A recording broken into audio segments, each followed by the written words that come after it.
alerts are going off, but there will be your alerts on the screen, but no sound alerts from now. We will get into the podcast with the one and only Obliterazor. Can we get a shout out for Blitty as well? Guys, if you don't know who this man is, Obliterazor is a VIP in this channel. He was the second VIP ever in this channel. We have done a podcast with him prior to this time. One of the first podcasts ever on the Zilla patch was with Obliterazor. He is an absolute legend. He's one of the Zilla patch elite, I like to call. His channel is also an absolutely amazing experience. Warzone all day, every day. But he also does a lot with music. He's a music producer and is an absolutely swell guy. So without further ado, let's get the Blitty on the channel and let's do this thing. Let's do this thing. Let's go. Let's go. Hello, sir. Hello, sir. How are we doing? Yeah, good. Thanks for just jumping in. Of course. Hang on, let me move you on this screen so I'm looking the right way. Okay. There we go. There he is. Fuck yeah. I'll turn you up for all the people who can't hear you, because I turn you down when you play with you. Is that better? Oh my god. Beautiful. All right, bro. How are you? I'm good. I'm hoping I don't cut out because we have some pretty fucking hectic lightning right now. So yeah, I heard. Yeah. That's okay. Look, I mean, today's all about technical difficulties. So I mean, like, if it happens, it happens. But if it doesn't, it doesn't. It doesn't really matter. Dude, I'm so glad we got to do this again, because like we chat on the regular all the time, which is and like with the two of us, like we never have any lack of things to talk about. Which is literally fantastic. It's dangerous. It's dangerous. I know, especially at 3 a.m. We'll be playing games till like 2:30, and then we get off and we're like, let's have a chat, and then it'll be like 4:30, and I'm like, fuck, just like ruined ourselves the next day. Literally. So what's been going on with you besides, we heard you had the old Wu flu? How are you feeling? Yes, had the spicy cough. Yeah. Yeah, not much. Honestly, not much. Just been obviously focusing on the same stuff I've been focusing on for the last 2 years. So streaming, music, all that kind of stuff. All the while that I don't have any work because of the spicy cough. So yeah. Like everyone. Yeah. So like, that's about it really. Obviously being summer, I've been trying to get out and about, but it's a bit hard with COVID kind of messing up everything, including our little trip away. So yeah. That's good. And I hear you brought out a new track, which we've all heard. I did. Yeah. Very much enjoyed it. So, this is something I pretty much had organized like by the end of last year. Obviously, as a lot of you probably know, with like releases of music, it takes some time. It's not, even when it's finished, you can't just be like, bang, okay, release tomorrow. There is a bit of a I guess, process that it has to go through to get out there, especially when you're working with labels. So I was kind of originally hoping that it would come out at the end of last year, and then because of some delays on probably both my end and their end, it ended up coming out at the start of the year, which isn't a terrible thing because at least we had something to start the year off strong with. Yeah. But I'm hoping to release a lot more this year, hopefully. I know I say the same thing every fucking year. Typical last year musician. I said the same. I was like, I'm going to release like 3 EPs, but nah. I mean, I think last year I was focusing a lot on streaming, and I think that just took up pretty much all my time. So it was, I won't say I didn't have time for music, because I did, but it was more that I was using that time for streaming and, trying to make content on that side of things. So this year, it's going to be a bit more 50-50, I think. I'm going to try and put more time into music. At the end of last year, and also like the start of this year, I've just really been liking like what I've been making. So it's kind of that combined with like the good feedback that I've had about that song, and even like the EP that I released last year, has kind of given me that push to just like try and release more, because I think we spoke about this last time, but I'm a bit of a perfectionist when it comes to that, like my music and what I decide to release and whatnot. So 100%. that's something I got to try and just push myself this year and just be like, this needs to be out there. Yeah, but imagine like anyone in that industry is always going to be a perfectionist. Like always. you always need to make sure it's perfect. Like if it's not perfect and you release it, you've ruined it. You know what I mean? Like you need to make sure it's done correctly. Exactly. Every musician, whatever type of music they do, like has probably so much music that will probably never even see the light of day, other than people who manage to leak it or listen to it because they're close friends or something. So it's nothing out of the ordinary. Yeah. Like it. So, but I think it's kind of an extreme on my extent because I'm making quite a bit and not really putting anything out. Yeah, I mean, the thing is too, like, and you can probably atone to this, is when you start one project, you inadvertently start another one halfway through that one because you find something that doesn't fit and you start something else. And also, like, you just get ideas too. Like, I might be really vibing with a song that I'm making, and then I'll start something else just because, it's not like I'm bored of the other one. It's just like I kind of want to start something else. I kind of want to put my ideas in something new, and then that will happen. And like you said, you do it halfway through the other one, and then a lot of that time, if the new one that you start working on turns out to be really good or turns out to be something that you think is better, like a step up, which for me is pretty much everything I make. Every song I make, I'm like, I think it's a bit better than the last one. And so that mindset is kind of bad because it means that those ones just get pushed away, like all the past ones, even if it was one you literally started like a week before. Yeah, so exactly. it can be dangerous, but at the same time, yeah, it's kind of like a never-ending loop if you get stuck into that, because obviously you keep making new stuff and then you never finish anything because you're always moving on. It's good to obviously like get as many ideas started as possible, but I've definitely become better at actually just like working more on one song or two songs rather than just starting an idea and then even if it's an idea I really like, I'll stop. Oh my god, you probably can't hear that thunder, but that's going crazy. But yeah, like I've gotten to the point now. I think I've almost, sounds weird, but like almost like matured in a way with music to the point where I'm not just going, oh, let's make this, let's make this, let's make this. Like I've gotten to the point now where I'm like, I need to finish this before I start making something new, or I can start making something new, but I still need to finish this. And so I've spent a lot more time now when I'm like, okay, this is a song. This is a song that, I think like for me is probably, my top level currently. If it's that kind of like, if it fits in that category, I'm like, okay, I'm finishing this, I'm sending it to the label, or I'll send it to the label like maybe before I finish it, and then obviously if they like it, then I will finish it. That also happens a lot of the time. It's not always a good idea to, mix down, master, do everything to your song, then send it off, because they might go, nah. But doesn't mean you can't release it. But it's like my point at my stage at the moment, I'm obviously trying to stick with the one label, which is Play Me, to just kind of build up there a little bit. Obviously, I've got my foot in the door there, so it's I guess easier in a sense for me to get releases on it, than it might be for someone who hasn't had one on there. So yeah, I'm just kind of sticking to the same sort of style for now, but it's sort of like evolving. I'm liking the way it sounds at the moment, like the sound, the kind of sound that I'm making. It's sort of something that I've always been like trying to achieve, even over the past like 5-6 years. That's good. Maybe a little bit different because the styles change over the last couple of years, but yeah, I don't know. It's going good. So I'm hoping to release at least like maybe one EP and another single or something this year, but that's at like a minimum. Yeah. I think what it is right too is that if you have anyone who's an artist, or anyone like I'm not an artist obviously, but anyone who is an artist who makes music, you always start somewhere and you end somewhere else, because whenever it's growth in music, like it's growth in whatever what you're doing. So like you'll notice with the biggest artists in the world, they all started somewhere, and the first thing they ever played was the reason they got their foot in the door, but it wasn't the reason they became successful.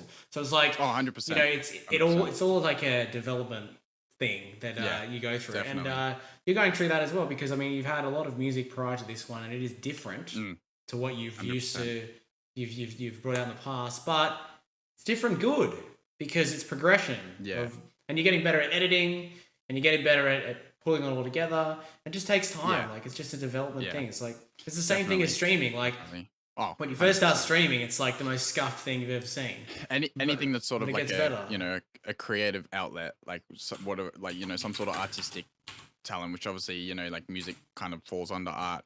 Anything like that, you progress. Like you start off, anyone can be born with the gift of being able to, create these things, but there's still a lot of work that goes into it to obviously get to a higher level because, anyone can, like streaming, for example, anyone can sit down and play a game. Anyone can sit down and chat shit, but like it's about building up your brand, whatever it is, about building up your brand, trying to make it more professional. Just putting in the hours, honestly, just putting in hours. It's the same with anything, music. Obviously, music production is a bit different to playing an instrument, but both still require practice because you're like the production software that I use, FL Studio, that's my instrument, basically, like I'm learning to use that to make a song, right? So I don't, obviously I know how to play drums, like I played drums for 6 years, but it's useful, that is useful, but I don't play drums on any of my songs. Like, it's not, I don't go and record an acoustic kit and play because it's not really the style, and even if it was the style, I could still do it easier on PC with, like on my production software with better sounding drums because my drum kit sounds like crap. So Makes sense. Like Equipment is everything too in music. It's not that I can't do it. It's just that it's better for me not to do it. Yeah, I get you. Just quickly, acknowledgements in the chat. Valhalla's Queen coming in with the raid of 19. Thank you so much, Queen, for the raid. Let's go, Queen. Thank you for the 5 months subscribed, and thank you for gifting a sub to Squire. Also, thank you, Squire, for the raid of 4 as well. I really appreciate you guys very much. And welcome in. We are doing the podcast today. We're currently talking with Obliterazor. You guys, well, I think all of you in the chat would know who he is. But for those of you who don't, we are having a good convo. And also, thank you, Warpeg, for the follow. I appreciate it, and welcome to the chat. Who exactly? This guy. This guy. Squirt. Come on. What I'll do too is I'm going to play your song in the background just here, so we can have a listen to it. Yeah, easy. Let's just this is the song we're talking about, "Falling," I believe it's called, by Fraught. As for the title of this song, it's pretty self-explanatory. It's literally the only word, I guess, that's sung in the song. It is literally one of those songs where it's like, I had no idea what to call this. I used a vocal. I liked the vocal as like a little pre-drop vocal, so that's what I called it. There's nothing more to it than that. I mean, a lot of the other songs there is a little bit like there's a bit more meaning to it, or it's more like the feeling of the track. But this one was literally like I had no specific name for it, so I literally just went with the only word that's in the song. Yeah, no, it's great. I've listened to it a few times, and I've heard you listening to it a lot. I believe it's one of your sound alerts. It is actually, yeah. On your stream. I think it's my sub alert. It's a sub alert, yeah. I noticed that today because I resubbed. And I heard it, I was like, so I've heard that. I know a couple of people, like when they heard the song or when they heard me play it or you play it or whatever, they were like, I've heard this before, and I'm like, yeah, you have. Yeah, only a little bit. Only a little bit, yeah. But it's like the chorus basically. Yeah, of the and track. The crazy thing is, I made that my alert like a good bit, I think, before I actually finished it. I mean, like it was, that part of the song with like the drop and everything, that was pretty much done. But there was actually a lot in the song that hadn't been done yet. So I'm pretty sure the second half of the song might not have even existed by the time I made that my alert. But I believe you edited it on stream live too. You did a lot of it on. I definitely did work on some of it on stream. Yeah, that was one of the songs that I started like off stream, but then I sort of worked on it a little bit. But yeah, I most of that song was all just me just putting my head down and working for a few hours at a time. Yeah, I don't know how much. I could probably even check how much time I spent on it in total, but it would have been a decent amount because again, like it was a song that I knew I wanted to release, so I really put time into that one. Yeah, and so I mean, look, a lot of the music that you do, I mean, is similar genres in that. Have you ever thought about branching into something different? As well? Oh, 100%. I always experiment actually. It's almost the EDM, right? Yeah, I mean, a lot of the other stuff doesn't get heard that I make because it's just, I don't know. It's more just me trying to experiment, have fun, not really with the intention in mind of like actually releasing any of it. Yeah. Obviously, it's hard when you kind of build up a sound for yourself. Like you want to keep trying to push out that sound to like, you know, when someone goes, oh, okay, that's so and so, you know, like they recognize it and they're like, oh, this has to be. Whereas, you know, obviously, if you start making different stuff, there's nothing bad about it, but if people follow you for your sound and you start making that stuff, they might kind of, you know, be like, oh, he's changed, like he's not making that anymore. But that's it's a progression in music again. Like as an artist, like it is. You hear people like rock bands and stuff. They start doing one thing and they end up at another thing. Like it's not a terrible progression or anything. Like, also, it depends on like the time frame as well, right? So like right now, I feel like I'm in a good spot making what I'm making. It's getting a little bit of traction. You know, it's although the music I make, which is primarily obviously it's sort of like bass music, like dubstep, although that as a genre in itself is not as big as it once was, it still has quite a big following, especially over in like, you know, Europe and America, mainly America. Like this, you know, you can talk to Bob, he'll know all about that. But it's trying to sort of break into the market that does still exist. And luckily enough, this is the kind of stuff that I already wanted to make, and now this is the kind of stuff that's actually now kind of like the main genre of like dubstep currently, which is great because you know it's good for me because it's stuff I want to make. I don't have to like force myself to try and make, you know, something a little bit different just to try and break into the, you know, the market, I guess. Yeah, you're already in it. I get that. No, it's good, dude. I really like it. It's a vibe. Yeah, I guess in my mind, all the while this kind of music is popular in that genre, like I need to make it because I enjoy making it. So yeah, dude, love that. I love that. Well, I think you've done a really good job of it.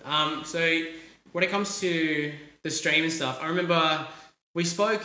So I just checked the date on the old podcast that we did. Remember the first one? So you guys remember you and Wizard were on the same night. Yeah, I do remember. That was the first ever time I did the podcast. Because I thought I just have these wacky ideas all the time. You know what I'm like. Like my brain works in mysterious ways and no one can figure it out. But every now and again, I just come up with ideas and I'm like, I wonder if that would work.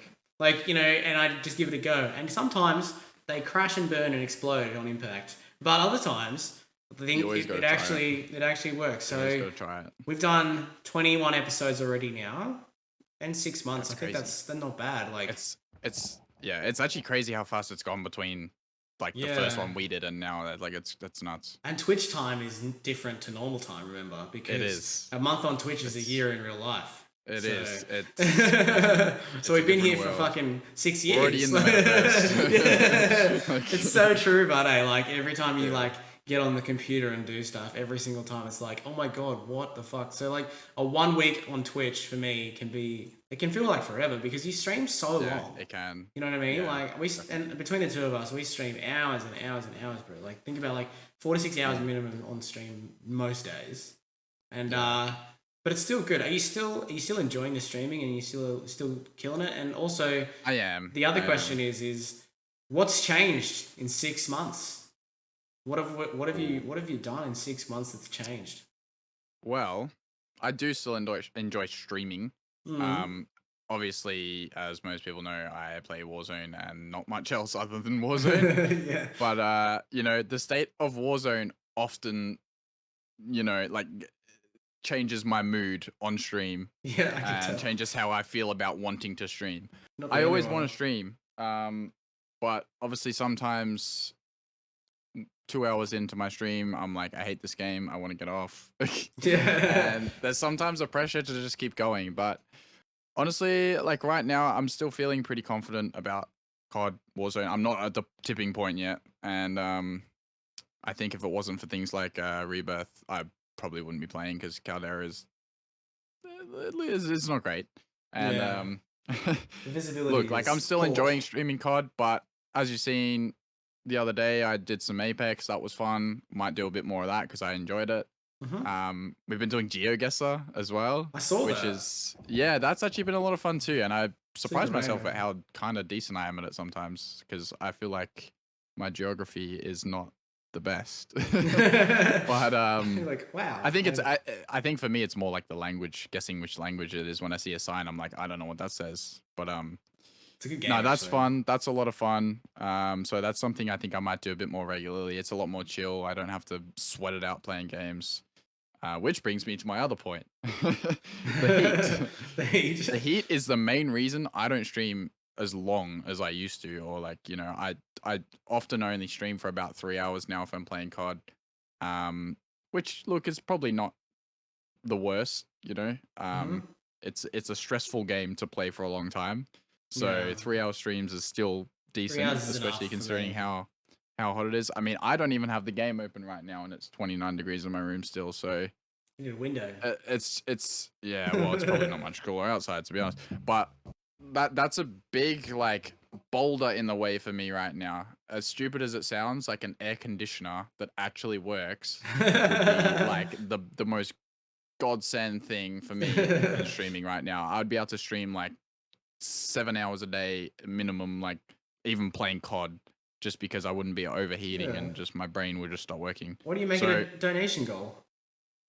I was thinking about it, but I think it's also getting it done. You know, Yeah. Obviously, it's not my house, so I don't know. But yeah, I don't know. It's like, to me, obviously, I still stream. I still put myself through the pain of sitting in what yesterday was like a 35-degree room, which is stupid. Especially when COD's on your computer. Yeah, exactly. And, you know, like, if I didn't want to stream, I wouldn't, like, you know, I would stop straight away because that shit is not healthy at all.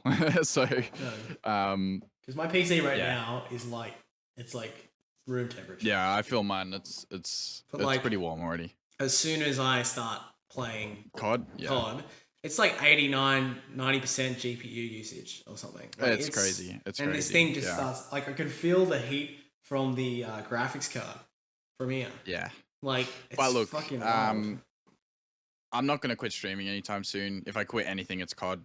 But I don't even see myself doing that either. So yeah, I'm not gonna be going any for a while. Obviously, I'm still putting time into like upgrading as much as I can with the stream. I think this is probably the least I've done to anything on the stream for like months, because I finally feel like I sort of have it somewhere where I kind of like how everything looks. I kind of like, you know, how my setup like is physically.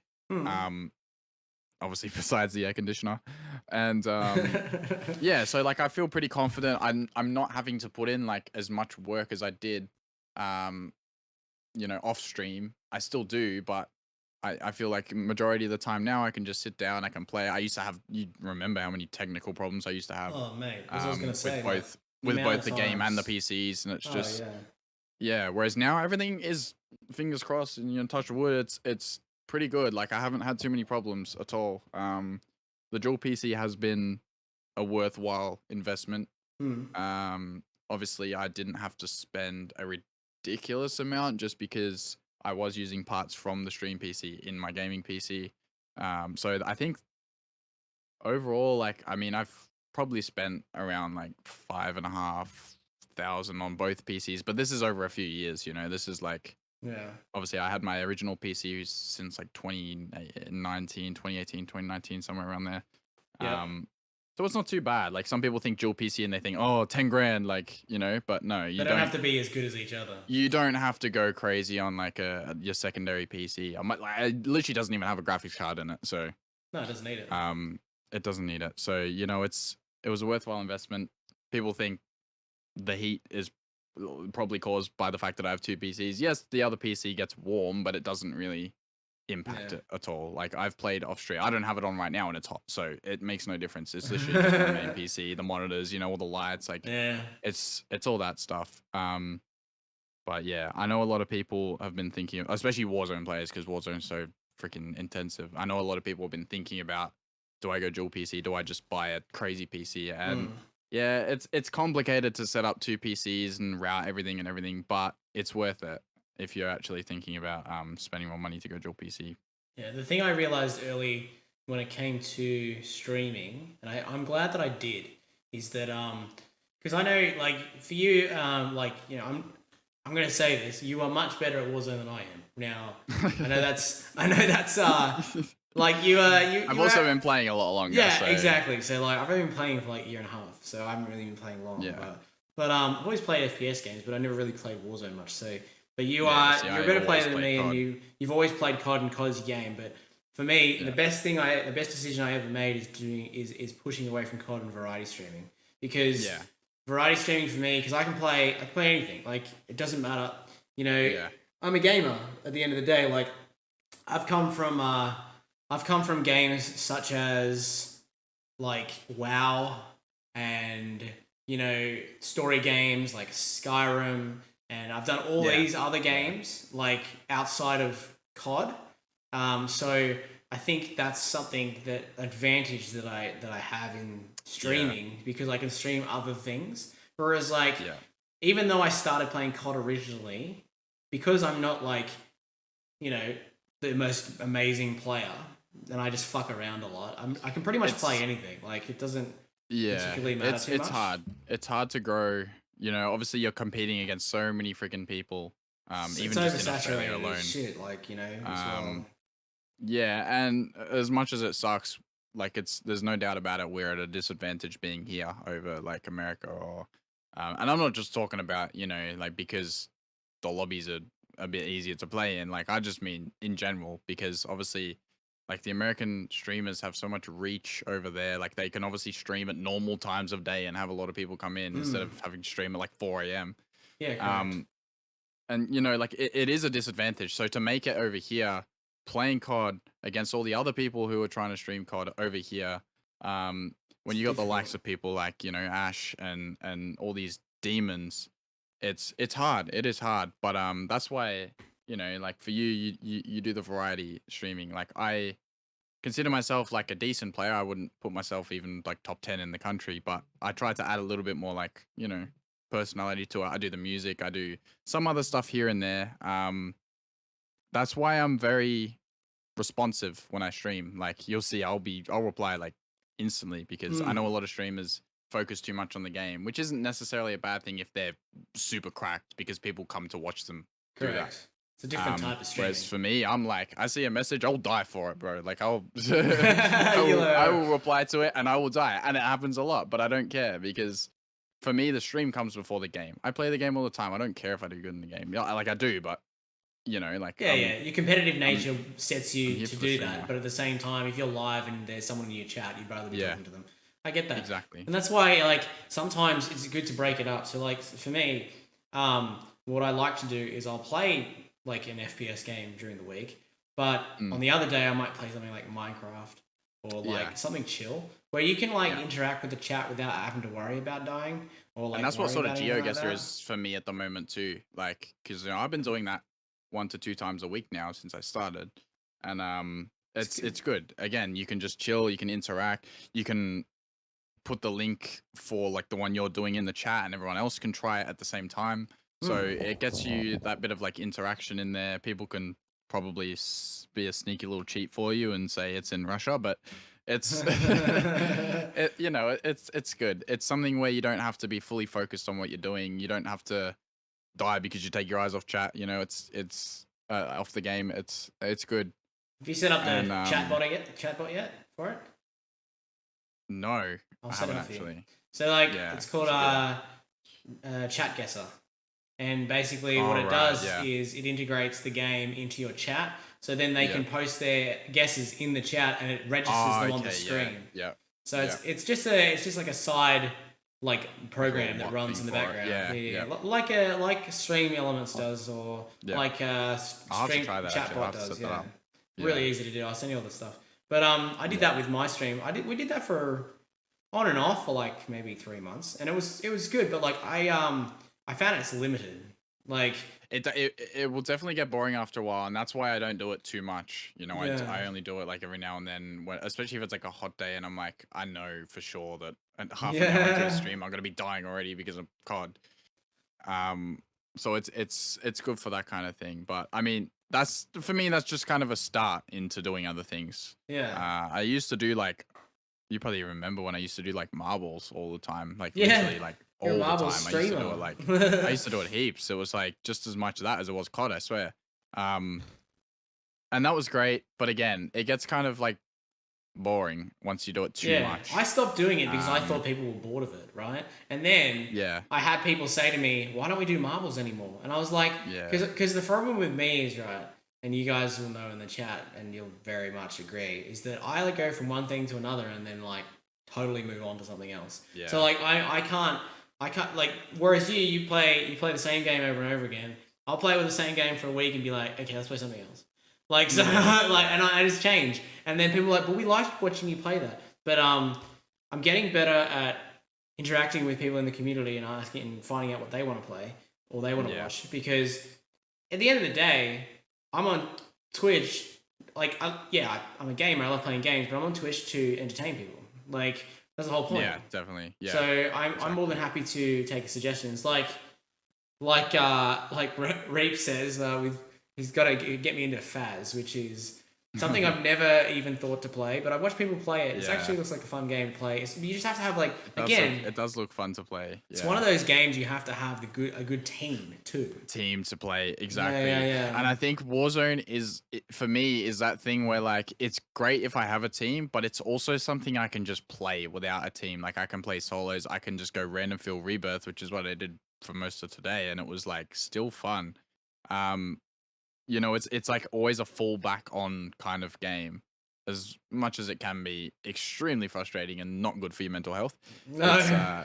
It's always a good thing that I can stream, and I know I can stream it because I have played so much COD that it's like I could be blind drunk and still probably play somewhat decent just because it's like a second nature to me now. Dude, you literally had COVID and dropped to 20 bomb. I don't mean to alarm you. But like the other day... Also, I almost dropped my PR when I was like fucking 6 whiskeys down. In fact, at the time, that was my PR. So... Yeah. You were down bad the other day. You were like, I'm really, really sick, but I'll play. I'm like, okay. And then you dropped 20, and I'm like, fuck you. Honestly, half the time I play the game, I'm like tired or just hot or like, you know, and this is what I mean when I say like when I'm on a good day and I'm feeling good and I'm not sitting in the Sahara Desert, I can fucking I could easily drop like my best games all day. Yeah. Honestly. But it's just the unfortunate, you know, the unfortunate harsh reality of living in this country and being tired all the time because I don't sleep. So that's just gamer life though. Yeah. Like I work every day and I stream every night and I don't sleep at all. Like it's an issue. Like, but you know what? Yeah. We deal with it with caffeine, so it's fine. That's true. That's true. I know what you like about coffee. Yeah. Plug. But, yeah. Actually, no. That's another thing. Actually, that brings me back to the streaming point of like, you know, am I enjoying it and all that kind of stuff. Yes, because again, like stuff like controller mods and juice has also breathed a new life into it for me. Like, not because I can just plug it all the time, but it kind of brings like some excitement having like affiliated companies. You know, like I know Juice, for example, is a really good company to be affiliated with because they actually care about their affiliates. You know, in the past, I think I was affiliated with like Rogue Energy, which was like another American one. And they just did nothing. Like it was literally like you get a code 5% or something. I don't even think it was 10%. You get a code and like that's it. They don't do anything for you. They don't stream themselves. Like Juice literally streams. Like it has a Twitch. Yeah. You know, so and they care about their creators. They look after us. You know, I've had like you know, one or two like free tubs. You know, I've had stuff like that, and it's not a forceful sponsorship. It's not like you must go on and you must say this is the best energy drink. It just feels like a good community to be a part of. And I think again, stuff like that is before too. For me, I've never wanted to like force any sort of affiliation. I've had other things message me before, and I know it's just not gonna be good. You know, it's just gonna be a way of them to get their brand out more without them helping you.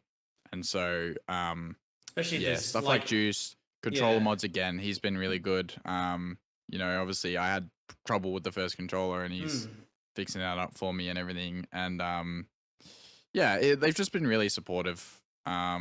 Because they appreciate when you appreciate them. So it's you know, when you show the love to them, they'll show it back, and that's what makes a good company. That's what makes a company that you want to collaborate with, represent as well. That's been something good for me in the last year. Yeah. Yeah, no, I agree. I've had a lot of people come to me with stuff like that.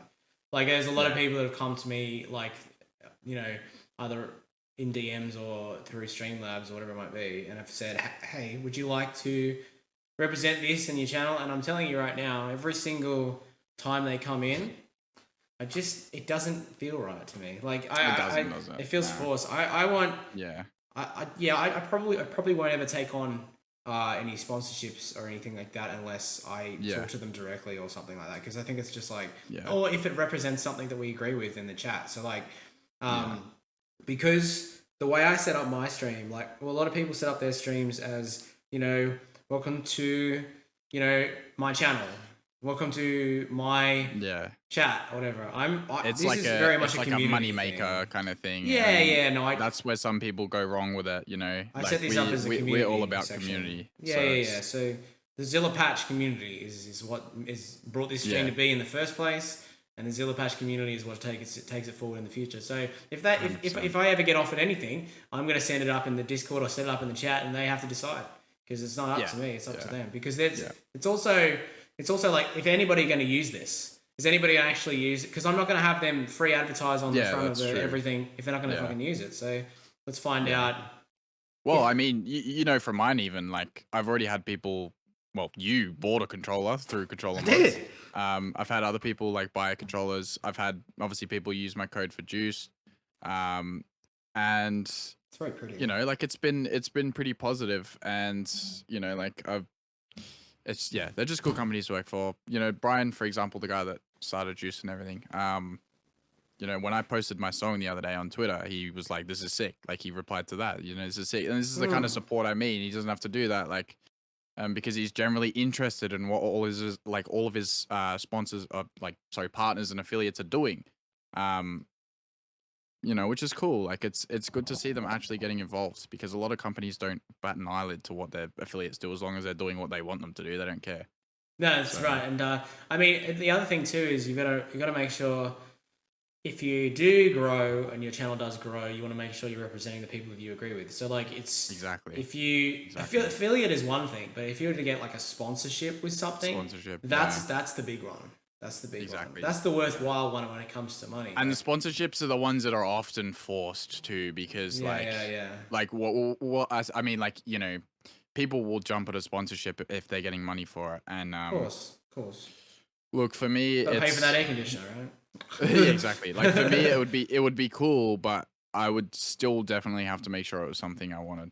Somebody came to me and said, if I know it sounds bad, but if Raycon, you know, that fucking headphone company that you've seen all over YouTube ads and everything, came to me and said, "We'll give you $1,000, $2,000, or whatever to make a bunch of ads, put us in your," I'd say no, because I know they're fucking shit. I know they are shit headphones. They're basically Alibaba headphones. Like, they're like, you know, you can get better headphones off Amazon for half the price. And I'm not trying to just shit talk a company, but I know that is the type of company that is taking advantage of those people who can, like, you know, like, put the word out about their product. Yeah.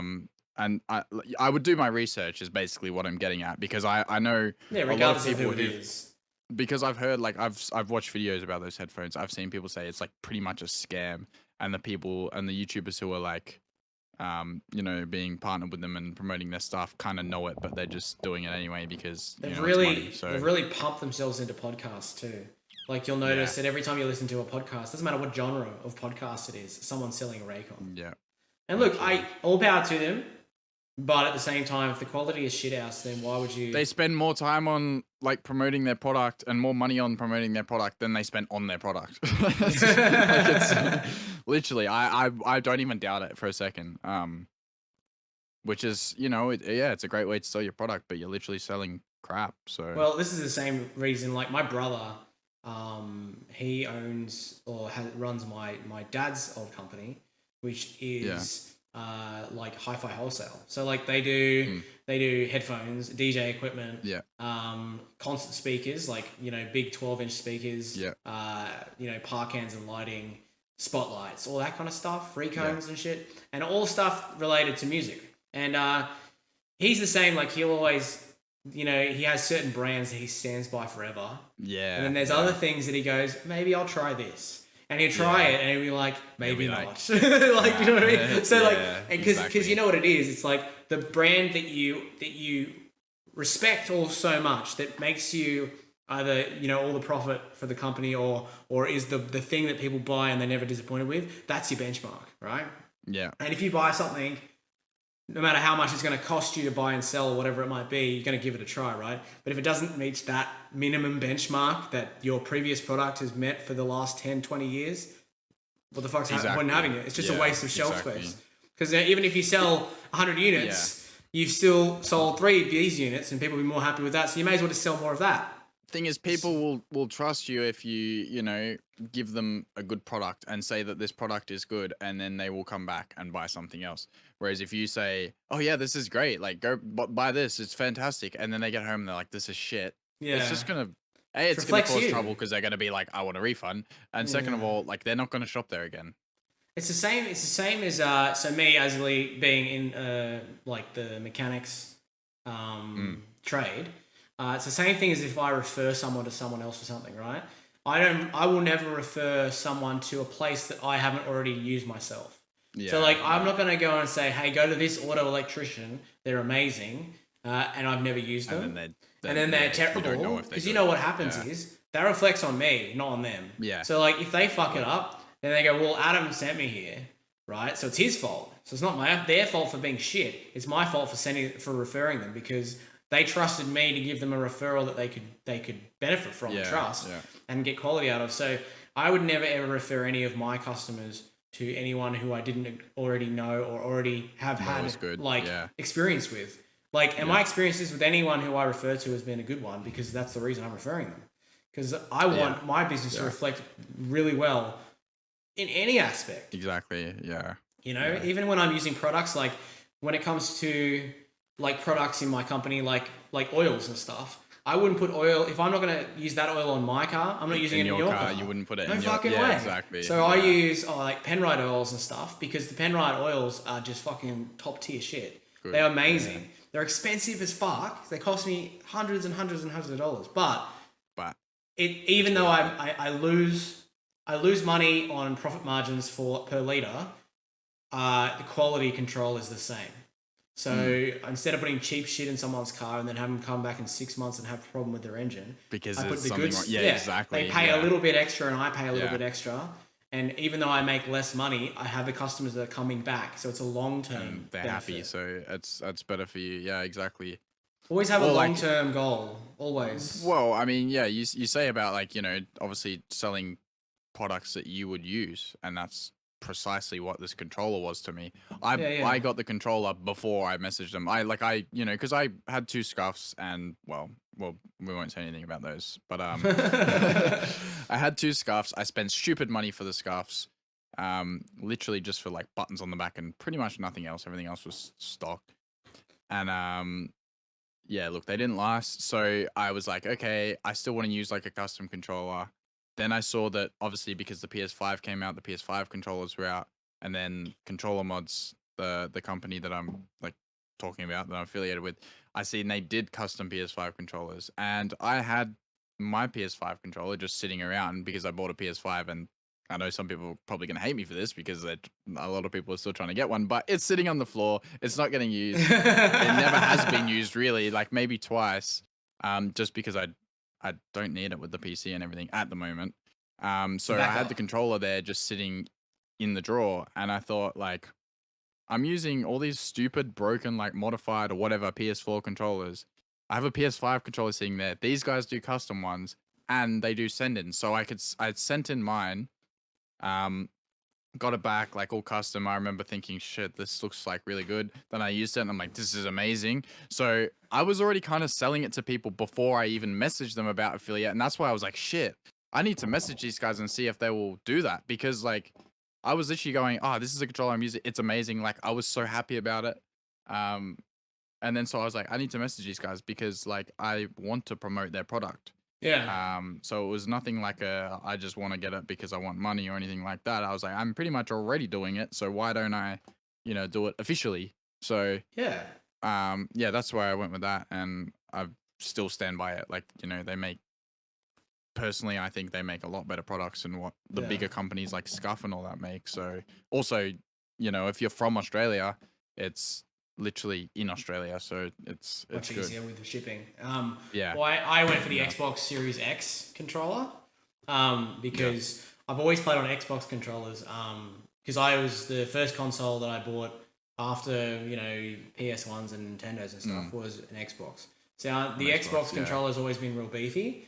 And for me, I kind of like the feel of a bigger controller. So that's why the PS4 controller wasn't really the controller I enjoyed playing with. Yeah. So it was just kind of like, it was too small. Like, you know, I feel like that's why I like the PS5 one close together. Because I got used to the PS4 one and I didn't mind it. But when I started using the PS5 one, I was like, yeah, this is like way better for me because I have big hands. Shaped and, you know, more like this than it is. Yeah, it is. It's the shape of it is a lot closer. It's a lot more sort of like bulky on the handles. So it's good. Like for me, it's a lot more comfortable now, which is why I obviously recommend it. But I was super happy with it though because like all the colors, it looks custom amazing. colors. Yeah. So we had the blue and then the purple triggers, and then we did the back buttons and everything. He does an absolutely amazing job at like making them just look fucking fantastic. I definitely need new sticks because the rubber's coming off. The sticks, yeah, the control freaks. Well, that's the good thing about it. Like with the control freaks, you can just replace them. Literally, you've seen my controller already, but if anyone hasn't, there it is. It's a good looking controller, right? It's purple. It just looks nice. Obviously, you guys know I like purple, but it's just it looks like something very professional, you know? Because it is. It's done. It wasn't that expensive, dude. It was $260 for me. That's shipped and built, and that's a brand new controller too. This cost me less for a brand new controller modified with all this shit on it. Cost me less than what a Scuff would have. Also, they've only just started like doing pre-orders for PS5 Scuffs because they're behind. Yeah. And it took a month. It's got a lot more features. It looks probably 10 times better than what a Scuff would have. And so that's literally the reason I was like, I need to spread the word about these guys because like we need to stop supporting companies like Scuff who are just making absolute shit and making money from it and start supporting local companies who actually custom do like everything themselves. Like it looks amazing. You know, it works well. And he's pretty good when it comes to like getting shit fixed if there's anything wrong with it. So yeah, you know, it's for 100%. Me it was just the right decision. But look, my backup console is this glorious N64 jungle version, okay, and they wouldn't modify that for me, so I have to I had to go with the Xbox one instead. Because I always say to people, they always like the thing I love about Xbox, and when I first started playing, it was obviously I was a massive Halo fan, so I was just like. I was so excited when that game first came out. It was like, literally, I think I was like 12, and I was like so keen. I played that game so much that the disc stopped working. So like, it got to the point that I don't know whether anyone else had this experience. I'm pretty sure I've still got a PS2 just in my drawer somewhere, but I don't know whether anyone else had the experience, but when Halo's loading into levels in the first game, it would have this thing that would come across the screen. Like it's like a light shader. And it would come across the screen and it would go from one side to the other and then it would be loaded. So that's like the loading bar, right? It would just shine through like this. Anyway, what kept happening is because the disc was so fucked and the game was so fucked and the console was so fucked, it would get like halfway and then go backwards. So like it would start loading in and then it'd be like, and the music's like, oh, and it'd get halfway through and then it'd just be like, oh. And then go back, and then the disc would be like error. And I was just like, oh no. And then eventually I got the old red rings of death, and that was the good old the other 3 red rings. I know the Xboxes were known for that. I don't think the PlayStation 2 had like a similar thing where it would just like not load anything. Like you would put the game in and it would just go red, like because like that blue like spacey looking screen thing, and it would just not load if the disc was fucked or like the console was fucked or whatever. Like it would just come up, it would just go red. It would be like, dude. It was like nope, your shit ain't working. I love that, so good. Welcome in, Toko. PS2 somewhere. But good to see you. I can probably show you guys. What's up, Lonnie? How are you? Feels like forever. It's true. This is that old, right? That like it's still like I've got the one with the UK plug because I live there, Yeah. and I got like I've literally this is my old like slim like PS2. Oh, I the got little one of skinny them. one. I got one of them. Yeah. So I got got black that just black sitting one. in there. I don't know if Yeah, it's yeah. yeah. I felt so cool because I had the silver one. Yeah. You're like, check me out, I mom. remember getting it. I was like, yeah, this is sick. Yeah, it's But, different. Yeah, I still got that and all my fucking like PS2 controllers and stuff. So Yeah. I can't remember the last time it was plugged in, but Yeah, I've got the my Xbox had the Tom Clancy skin. oh yeah, The Splinter Cell skin.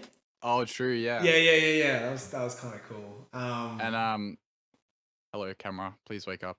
And yeah, I even have like the memory card, a little PS1 like memory card. oh thing yeah, there. dude. I have Yeah. a few of them lying around. It's So, funny. Like I'd it's be cool that I interested to still have see this like stuff. if there's something still on it. Like, Yeah, there probably would be. Actually, I have both. So there's two in here. There's like do you remember the Nintendo ones had a one that you could plug into your PS, controller? a PS1 and a PS2. Yeah, PS1 and a PS2 memory card. 8 Very cool. megabytes. That's right. You read that correctly. Yeah, and that was the PS2 one. So imagine what the PS1 like one was. 8 I don't know if it megabytes. says, but And look at the size of it for 8 megabytes. yeah, You can get crazy, you can get an SD card, right? That is like what? An eighth of the size of that now and has a terabyte on it. literally. It's like that's crazy. It's crazy. It is. Even you can get like what? I don't know how big USB sticks go up to now, but I know you can get at least like 128 gig on it. Do you remember the hard drives that used to have power packs? Yeah. I still have Yeah. one of them. It's like a WD Elements crazy. one that has like it's like a 1 terabyte, right? Which was huge back then. It cost me fucking hundreds and hundreds of dollars, and it has a power pack that goes with it. And it's just like nowadays you would never have to worry about that. It's just USB. No, plug straight in. everything's just USB and yeah. Like, And they're getting smaller and smaller and more compact and yeah. double the size and like This yeah. one, see this one here? That's an Elements one now.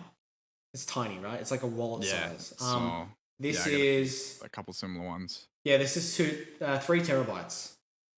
3 terabytes on that. Whereas like the old one was like the size It's of an crazy. Xbox. It's crazy, yeah. It's and like it's only gonna get no you know, power it's pack only either, gonna just keep going too. plug it It'll straight be like it'll get to the point where like a 10 terabyte thing just like that will be like cheap. Like Yeah, that'll be like size a of your cheap thumb. one to have. That'll be like that'll be like a lower level one to have. So what do you think of this? Have you looked into this whole thing that that Facebook's trying to do with the metaverse thing? The metaverse? Yeah, I mean I have a little bit. To me it just kind of looks like a big crazy VR world, but Yeah. I don't know. I personally like it's cool and all, but I find myself like I don't know. There's just something about it where I feel like if it's like a VR thing Hmm. and you're in VR and I would just get so sick. Like I don't know what it is. I tried VR once and I felt sick after 2 minutes. Yeah. I don't get like motion sick or anything, but it's something about like the VRs and it being right in front of your face and all that. Like I don't know, it just I think most people would take quite a time to adapt to it. Like I think the it'd idea of be- it's cool though, but Look, it's a future. it's also kind It of really dangerous. is. It's like it's kind of of course it dangerous because is. everyone will just spend time in it. It'll be like a Matrix kind of thing. You know? Well, that's how the Matrix was formed in the first place. Yeah. So if you think So- about it, really, like when you first watch the Matrix, this is the crazy part, right? Okay, so I don't know how old everyone is in the chat. I feel like a lot of people are similar ages, but when we first watched the Matrix at the movies, right? We thought it was a cool concept, right? It was interesting Yeah. to watch. It was kind of like very future style. You were kind of like, okay, well, this is, it doesn't seem plausible. I feel like the Matrix, the way it was written and the way it was watched and stuff, is more understandable today than it was then. Yeah. Like it was a is, prediction yeah. of the future. You know what I mean? Because back then it was just like a sci-fi kind of thing. Like Yeah, it and it was was just like like a, whereas Stargate or now something, it's you know what I like, mean? Like, wait, hold up, this that is could actually be like real. a reality. Like Yeah, this yeah, could yeah. actually, yeah. and I mean, not to the extent that you're getting unplugged. You're not from a physically fucking, there, but it's like, yeah. yeah. Because there, I guess in that movie, it's kind of more like you're there as like a physical entity rather than just like a virtual one. Yeah. But yeah, I don't know. It's metaverse is kind of that in a way, but Well, then in like 20, Yeah, 30 just- years from now, we're going to be like, if we're all plugged in, who's not? Do you know what I yeah, mean? true. Who's controlling the things on in real life if Because we're all it'll plugged get into to a the computer? point, yeah. Because I guess it'll get to the point where like things are gonna be better in like that world. I mean, it's already kind of like that with games in general. Like that's a lot of the reason why we play games. It just distracts us from the boring life. Like it's it's it's something fun to do. So we do it already, and that's just playing like COD. That's literally just a shooting simulator. We're not there. We're not in VR doing it. That's even just on a screen. So it's Yeah. gonna be different when you're physically there. It feels like you're there. But when Elon Musk plugs a microchip into our head, right? And we all have our phone in our brain, and In our Google brain, yeah. and Google controls what we look at on a daily basis. And you If accidentally, mind share some real bad things to some someone interest, else. yeah, you might share the wrong link to someone. Yeah, hold up. The, Oh, but wrong one. I think what it's going to be like, it's going to get more and more and more like that. It's going to be less things in your hand and more things plugged into yourself, right? And I think a lot of people, it's going to take a long time for people to accept that. Yeah. But it is going to happen Sure. eventually. And Well, the amount of like neuro study they're doing, with like the brain and how we can like tap into our brain and like, essentially upload information or download information from our brain in like a technology form is kind of crazy. And I feel like they're not going to stop that. And that's, they've already gone as far to the point where like they're using like brain waves or whatever to like help with people who are like vision impaired or like hearing Yeah. impaired and stuff like that, which is nuts. Like using brain signals to almost create like to an create a image picture. for someone using like a camera as like an eyeball, like that's crazy. Like and they will get it to the point where that is like probably crystal clear as like an actual eye would be, which is nuts. Well, look, I mean, 20 years ago, we were still thinking that DOS was good. So, I mean, like, think about what you can do in 20 years from now. Exactly. So, That's just wild. stuff like that even is kind of crazy to think about. But that's probably not much we will see in our lifetime. So, Yeah, I mean, this is the thing too. Like, technology, you'll notice the technology, as long as it's competitive, is always growing real quick. So, like, Yeah, as it long as evolves as long very as fast. two companies exist to compete, it'll Yeah. evolve quicker. It's the Well, same that's the reason. thing now. I mean, it's about like the demand, I guess. Yeah. People don't need that kind of stuff right now because they've Yeah. got other things to worry about. If Like they don't not need it, there's not enough money to be made there. So it's correct. all But about this money is the these thing days. too. Like, you got to remember that times of technological prosperation and all that kind of stuff happening in the world is a time when there's other things that we're not worried about. Do you know what I mean? Yeah. So like, Yeah. everybody's yeah, less sure. worried about conflict and more worried about technology. And I think that's going to change soon though, because you see all the things happening around the world when it comes to countries, pushing each other around. And I think it's going to get to a point of breaking. I think someone's going to make a mistake. I really do think Yeah, someone's going to make a mistake, think and so. it's going to cause. I mean, I don't know It's if definitely- been doom and gloom, but there is going to be. We're definitely not at the end coming. of we're not at the end of like worldwide conflict yet. No, There's definitely something to come, and there probably always will be, just because of the way we are. But yeah, we're territorial things. We're territorial yeah, people. so- Like, people. This is the thing about. This is why we're going to get into some weird shit right now. This is why you to have people in charge of other people is always an issue. But if you don't have someone in charge, then it's anarchy. But it's got to be it's a weird mix. Do you know what I mean? Like, so the person that is in charge is never going to agree with everyone, and it's very hard to find a common ground. But that's why we form government, and that's why we do what we do. But government is failing right now, like in so many it is, so many ways. especially here. Oh my! Like they think the Australian government thinks doing nothing is doing something. That's the problem. And when they do nothing and things get worse, and then they react to something, that's all they do. So they're just a constant reaction machine. Yeah, they literally. I mean, the Australian government is pretty much just, they're not proactive at all. They're like if America or the UK does this or whatever, we should probably do it, or like or we should make sure we don't fucking go against that. But they don't really do anything, make any like decisions of themselves, other than let's just try and keep everyone inside and make this virus magically disappear. Which is not how that works. It's not gonna work. And the thing is, like, you can't just keep, you're like, especially when you think about lockdowns, you can't just keep locking everyone down, because it's gonna spread no matter what you do. It's not healthy either for people. No, it's not. And if anything, it's making people more susceptible to be like worse if you get the virus, because you're probably becoming less healthy. Yeah, exactly. So it's Well, the people are sitting on their ass playing video games. And also, it's also just pointed everyone against each other because division. a lot of people just just fall in line with their government. They go, oh, if they if we need a vaccine and these people say we should get a vaccine, then we should get it. But I think I'm not like an anti-vax or anything, but like I'm not pro or against it. I think like if anyone wants to get it, they should get it, but nobody should be forced. And also like it's just put people against other people because the government has said that like people who aren't vaxxed are all evil, and pretty it's much like they've said that it's more a messaging problem than anything. Yeah, I mean they've basically said that like they're just making it sound like people who aren't vaxxed are fucking up everyone else's life, but that's not true at all. No. And it's the way they've done it, like that makes it so bad. It's not the fact that they want everyone to get vaxxed, it's the forcefulness of it, and it's the false information too. They've spread so much information that 6 months down the line they've gone, oh, actually, and that's what makes it really bad.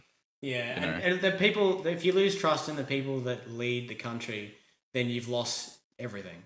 So like trust is everything. When you vote someone into office for any reason, anything it might be, you want them to do the job, but you also want them to listen to what you have to say.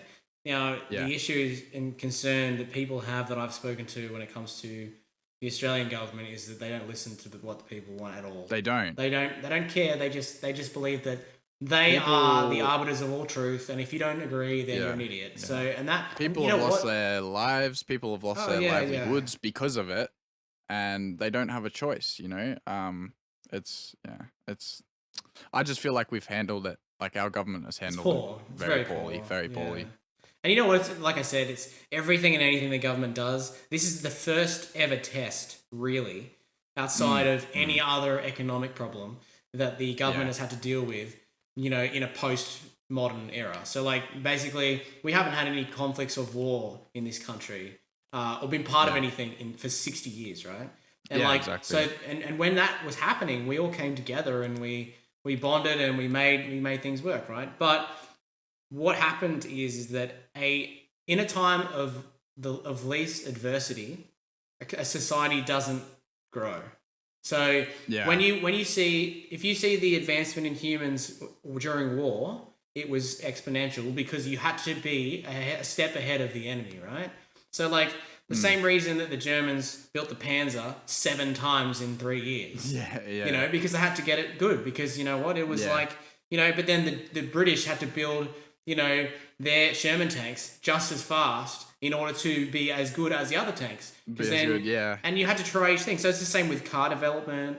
Now that there's a race for every market in cars, you see cars develop quicker, right? Yeah. It's the same with people and technology. Well, so I was about to say, look at like, the computer market as well. Look at even just AMD versus, Intel. Yeah. You have to Intel has the ability to just fucking release some crazy CPU at probably like the same price as what they're releasing like their current high-end one. But they're just only releasing it to keep up with like what AMD's releasing, right? The 11th gen i9, for example, which is I think what I got, is good, but it wasn't as good as like the best like AMD processor at the time. So then they just released the 12th one, which was like a fucking big step above and was now like, currently considered probably like the best one, or like maybe until AMD releases if they haven't already. And so it's just that constant like we can do it, but we're not going to because we're just going to milk each like step out of all these people because there are PC nerds who will have the latest one, and then when the next one comes out 6 months later, they'll get that one. And they're wasting hundreds each time because they're not going to be able to get as much for their old one or that, whatever. And that's where like, even like NVIDIA as well, all these companies, Intel, NVIDIA, AMD are all just making mega bucks out of this. Look at the graphics cards, it's all about money. If it was all about money. If it was, I understand they got to run a business, but if it was about bettering the product to the greatest it could be, we would have a lot better already right now. We would be sitting on fucking mini reactors over here. You know what I mean? Like it's just the problem is is that a competitive market means that you can withhold things in order to make more money. So, and that's fine. Like that's business. That's life. You know, like. And they're making more money for making something that doesn't cost them as much to make as what their best product could be. So. Because obviously supply chains is always an issue. They're marking it up like an absolute shit ton as well. So correct. I mean, fair play. Like if you've got that technology, then that's what you do. But when a competitor comes along, that's when it kicks you up the ass. So that's right. It's always good for us as consumers to have competition because, like, you know, if we don't, then you say like we didn't have an Android, for example, Apple iPhones would cost even more than what they do, and they'd be worse. Yeah. They wouldn't be as good as they are now. It's good for us, but yeah, they definitely kind of bounce off each other to make sure that both their products are making them a shit ton of money as well. Yeah. You know, so it's I think after it's just kind of the whole world in general right now. It's all about money. Everything's about money. It's always been the same. I think crisis also ensues that kind of stuff too. So like if you don't have something to focus on, so like you'll notice with the American government. And a lot of Americans in the chat will agree with me, is that they focused a lot on COVID, right, as their reason to do things. So, like, the reason to give out stimulus packages is because of COVID, not because the government has been inept in giving people their jobs back, but because COVID is the big bad wolf, you know what I mean? The other thing, like it's always like, it's like that, but then also you look at the other side of the coin. So, when it comes to pushing policy in any government, you need a reason and enough support to push it, right? Every single thing that they push these days, whether it be from, you know, like for instance, so we understand like what I'm trying to say is, with the Biden administration, like lately they've been trying to push a lot of money stimulus for the economy, right? Yeah. But the economy tanked in the first place because they shut it down, right? Yeah. And now they're trying to push more money into it in order to bring it back. But it would come back if they just let everyone out of their fucking house, right? But they don't want to look like they've caused more problems. So they keep using the COVID thing as a way. It's actually quite scary, like that these people are in charge of the world. Like, our government, their government, especially the US government, because they have so much power over a lot of other countries too. You know, they even influence like what we probably do and what influence what you know, even like the UK and pretty much any country that's, you know, somewhat a part of, or like, you know, good allies, I guess, with the US. But it's kind of crazy to think that we have idiots in charge. Like, I mean, Joe Biden, the poor fucking man, has like dementia or whatever. 2 brain cells throw up together. He doesn't know what the fuck he's saying, and he's in charge of the most powerful country in the world. So it's like, but it's, look, to be honest, he's not in charge. His party is. Whoever else is telling him what to do is in charge, because that man doesn't know what the fuck he's doing. He's really. I only say. Yeah, I know, but he is a joke. But I say poor man because the guy probably doesn't even fucking know what's happening. You know, like he's in his own world. So it's I almost feel sorry for him in a way, just because he's like a puppet right now, obviously, and he's 100%. But don't get me wrong, I think he's a bit. He's not quite there. I think he's just an old corrupt politician that was in the wrong place at the right time. Exactly. There's a bit of corruption going on too, so I don't really feel sorry for him. But he is a puppet, and it's kind of scary because they're just using him to push their agenda. It's easy to win. It's easy to win an election when your opponent is Donald Trump. Let's be honest. That's true. Especially when he's one of like the unpopularity of it all. Like, look, I'm not an American, but I think I would take Trump over Joe Biden. So it would be a hard one. Well, one person can speak and the other one can't. They just shit themselves. Yeah. So I mean, it's a pretty easy fucking thing. Bob, thank you for the 8 months at tier 2. Let's go, Bob. Fucking legend. And Matt, welcome back. 11 months, which is fucking awesome. That's very, very kind. Thank you so much, guys. It's been a fun convo, but do we want to do something cool? Yeah, let's do it. I don't know. We went on like the craziest tangent. I don't know how the fuck we got to Joe Biden again. Shit, bro. This happens with us, though. This is the kind of conversation. So if you guys aren't aware, this is the kind of conversations that me and Blitty have all the time. We might be playing a game, or we might just be in chat. But it just goes down the weirdest fucking rabbit hole sometimes. It does. But that's what I love about you, man. This is why I always have you on, because it's fun. We could literally just chat shit for like hours. Yeah. We could fill an easy whole stream just talking shit. But, yeah. Go for it. Yeah. Give me like 2 seconds. I'm gonna get some more water and pop a Panadol because my fucking neck is killing me. But Easy, dude. I will. I'll be right back, and yeah, we'll do some fun stuff. Sounds good. All right, 2 Sounds seconds. good. Yeah, it's crazy, Blocky, hey? Crazy, man. Interesting concept, though. Interesting concept. So what we're gonna do next, guys? So me and Jamie were talking about this before. We were thinking, what can we do that's unique on the podcast to what he does with music? So we're actually going to bring up his program that he uses to make some music, and we're going to make a tune. We're going to make a beat for you guys. We're going to try and create our own little Zilla patch song. You know what I'm saying? So we're going to see if we can use his software and stuff to see if we can make some sort of beat and something we can do live together for you guys right now. Something different for the podcast, which is going to be fun. So we'll see what he's got in store for us. Let's go. All right, I've returned. So how are we going to do this? You're going to bring it up on screen for me? Yeah, I don't know how we're gonna. We'll have to mess around a little bit and see. All right, sweet. How we can get it to work, but yeah, let's do it. It's good. Okay. So anyone who's watching me do this will kind of obviously know a little bit, but there'll probably be a lot of people that have no idea what they're looking at. So yeah, because you've done this can obviously on stream a lot as well. I have like a little bit, yeah, probably not enough, but yeah, I have done a little bit. I should. All right, let me try and screen share it. I've got to obviously try and make sure that there's audio too. Cool. So yeah, Bob, can you DM it to me, Bob? I'm keen. I'll be keen to listen to that. I knew he was bringing out new tracks. Kaizo, fucking legend, dude. He's got some fucking music, bro. Let's see if you can see that. All right, let's see here. See and hear it. Get my big face out of the way. Hold on a second.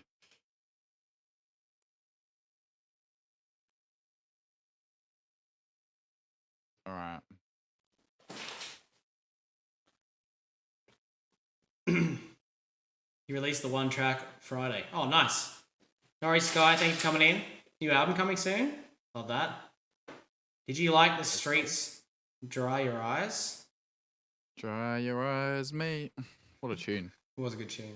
Yeah. What a tune. I love the streets. I love like the old stuff the streets used to release. Yeah, true. I mean, they've always been pretty good. He released some stuff like recently, but I'm not really like a big fan of his newer kind of stuff. Send it to you on Dizzy. Thanks, Bob. I'll listen to it after this. Oh my god. Just looking at that clip in the old Gulag too. Yeah. Oh, big sad. I forgot they brought back the OG one a little bit, like towards the end of Verdansk. Yeah, true.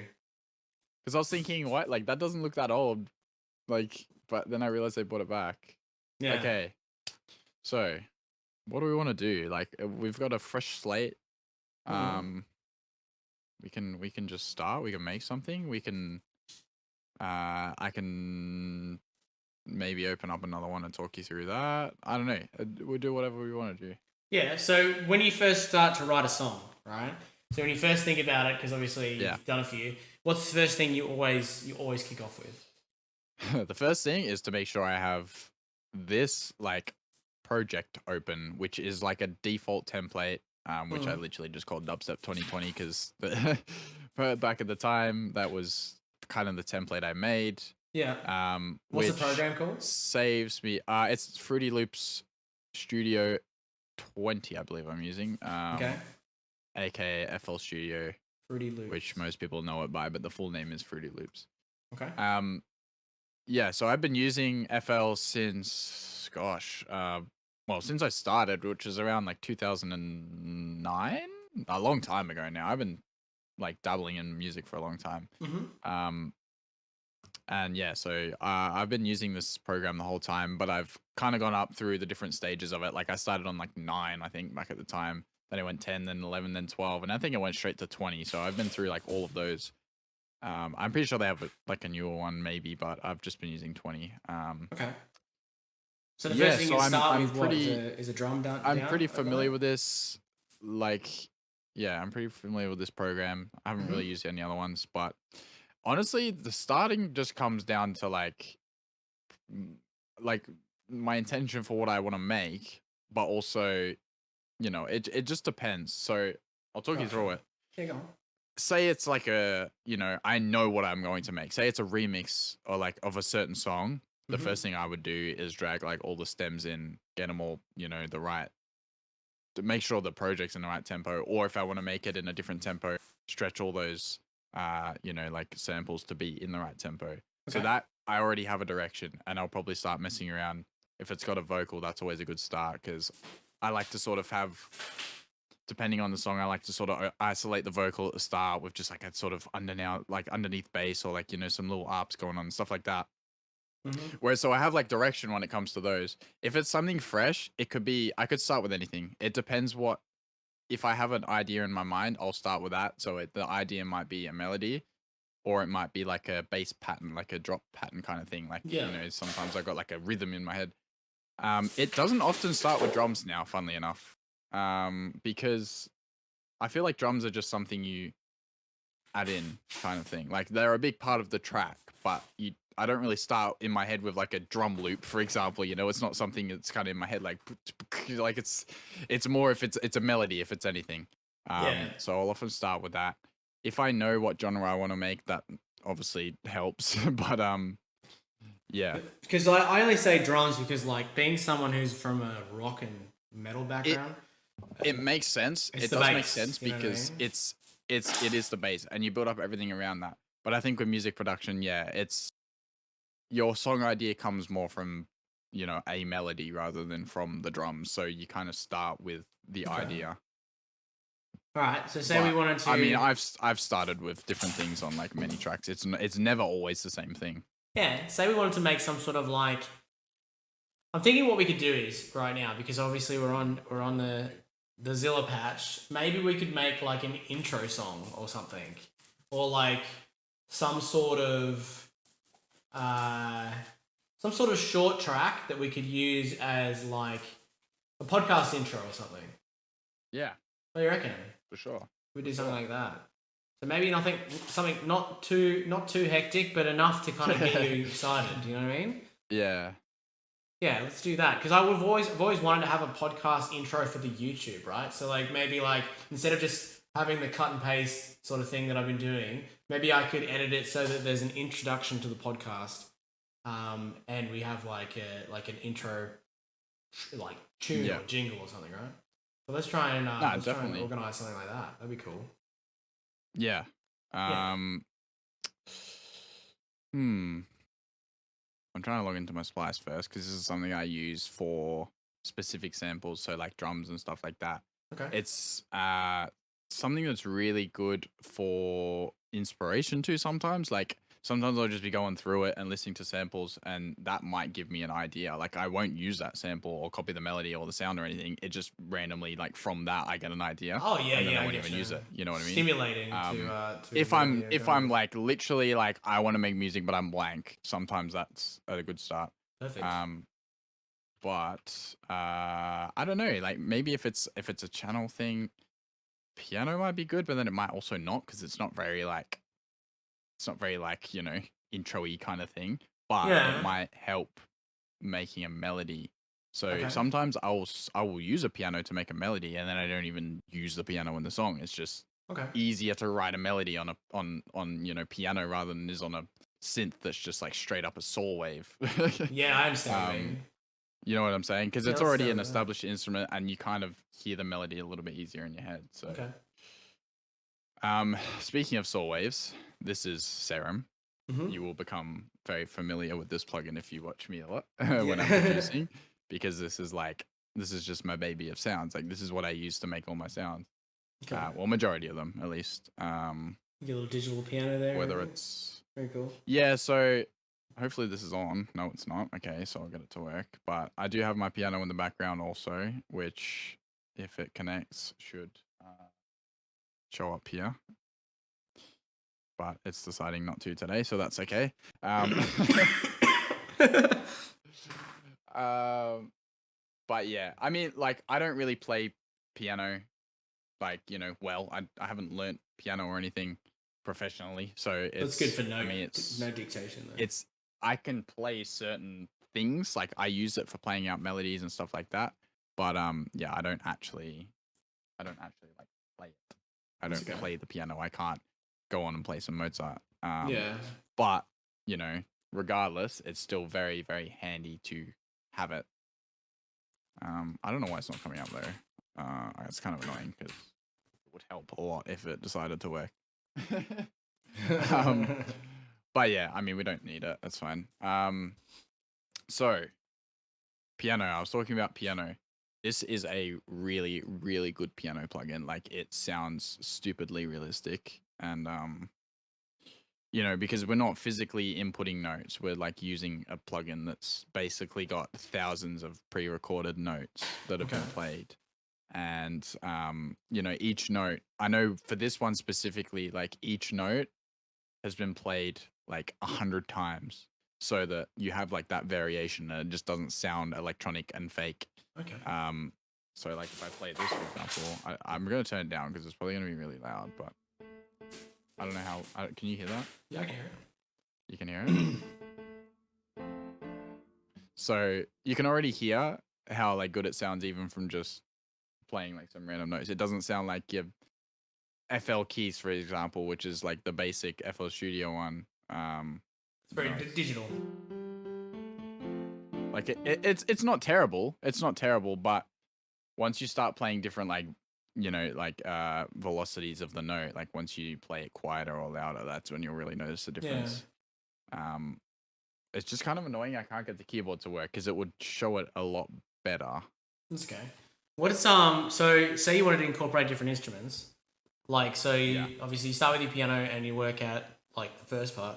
So if you wanted to incorporate something like a cello or something like that. So I currently don't have like I used to have some really good like instrument libraries for like horns and brass and stuff like that.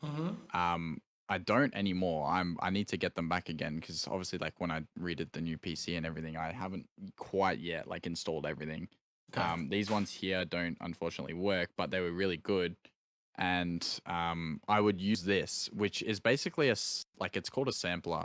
So you can drag any sample into it, and you know you can play that sample on any note. So like these are kind of like instruments. These libraries are like full on proper instruments that are made for this plugin. So like the piano one, for example, it's not just recorded notes. Like it's an actual sort of plugin. Cool. Yeah. So like when it comes to real instruments, I often use this plugin here, and then anything sort of like electronic, I'll use this, and like you know a few other ones, but mostly that. And also Splice, which I'm trying to get to work, is good for just getting even like one hit kind of horn samples and stuff that you can again resample if you don't have those. I guess like real recordings and stuff like that. Okay. So say we wanted to make a tune that goes for like 30 seconds. Oh, I remember my login. All right, there we go. Right. Yeah. So we want to make something that goes for about 30 seconds. Has a bit of up vibe to it. See, I'm thinking like if it's an intro-y kind of thing, I'm thinking we go with more of like a 128 BPM, which is like your house complextro, like kind of like you know, like it's sort of generic, but I feel like making it at like 140, 145, that's more like dubstep, more like, you know. Yeah. Okay. Whereas like this is more the 4x4 kick, like the you know, like the kind of upbeat, vibey kind of shit. Which, you know, like it's good. We're trying not to make it too fucking Monster Cat, like too crazy. Oh my god, it's Ali A intro, like something. If look, you've watched the channel and you're a part of the community. Let's see what we come up with. This will be good. Yeah, let's see. I mean, we can start with something else that I like to start with. I use plucks a lot, which are basically just like short, sharp notes. So like this is your standard, you know, just note. And then if you bring down like your sustain and decay, it's like a little pluck. And I use those a lot because it's really cool to make like melodies out of that. And So these are called envelopes here, which obviously create like the volume curve and stuff like that of the sound, but you can drag that onto anything. So for example, like if I add a cutoff, I put that on the cutoff, and then it affects that. Oh yeah. This is like this sort of your dead mouse kind of like kind of thing. But it's a really nice sound for kind of making those like initial melodies. It kind of like quiet its background, and then it builds up eventually. Like that kind of Oh thing. yeah, true. But you can make that's just from a basic saw wave. Like literally nothing's changed, just a saw wave. We haven't edited it Even just by different. adding unison to that, like the difference it makes is insane. Like so you go from like Oh wow. like it sounds a lot nicer all of a sudden, Yeah, especially yeah. if you're listening on something stereo. And so like we do that, and then I often I'll turn this up because this is just the amount of like voices that you can use. So the amount of notes essentially playing at one time that over will each actually other. come through. Yeah. So yeah, like we could literally just start like a plucky kind of melody. It being at 128, it's nice to sort of have like a dun dun dun dun that it gives it the feel. So we could maybe go with something like that. Starts off quiet with like a plucky thing. If it's short, it can have sort of like a short build and then like a little bit of a climaxy kind of thing. So I like where this is going. All right. Well, so let's start with the start bit. So be something building into something else. So say what, like yeah. like 8-10 seconds of something building.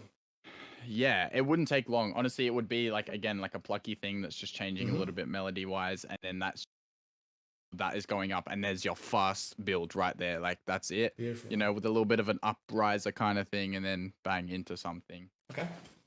I think what I'm gonna do is duplicate this one that I just made, and then use one as sort of like a bass underneath. So we'll go down like a couple octaves, make it less unison than the other one. Kind of like that thing. Almost sounds a bit synthwavey almost. Kind of cool actually. Yeah. Like techie. So like I find obviously like with a lot of things, and I guess it's the same often with like acoustic music, the bass line almost comes before anything else. So like you said with drums as well, like the bass line's another thing on par with drums that sort of comes before like. Yeah, that's what I played bass in a band for years, and that's why. Because from the bass line, then you build the melody on top, like the melody top. It may not be the first thing you hear, but it's the first thing that's needed for a song to make sense. It's not that you can't make a melody without a bass line, but if you have a bass line, it makes it a lot easier to make a melody. Correct. Yeah. So, so I reckon we'll just go with like a basic. We got 4 bars here, so we'll just have a bass line that goes over like the 4 bars. Okay. And then we write a melody on top of that, and then or we can have like chords on top of that, and then like a top melody, which is usually sort of the 3 stages I go with. I try not to go too much over that. Maybe with like an arpeggio in the background, but that's something we can get to afterwards. So obviously we got to pick a key. Also what I'm gonna do, this is just playing once at the moment. If I wanted it to repeat, I use the LFO, or I can just go, paste all the notes here, which is probably what I'm gonna do because it gives you a little bit more freedom. Okay. So I don't know what's a good note to start in, but let's start with maybe an F is always a good. F sharp is always a nice key to use. I always like producing an F sharp. Okay. Something about it. I think it's the way the bass hits. It's nice. True. But so right now, this is what it would sound like. Obviously, sounds quite synthwavy at the moment. Like does. We could go synthwave, although it would have to be a little bit slower probably, because I don't think you really make synthwave at 128. I mean, we could go with I don't want to go with the generic kind of bass line, but literally every second song just goes like this, like, like. Yeah, it does, doesn't it? But instead of going like dun dun dun dun dun dun dun, we'll change the second part. So maybe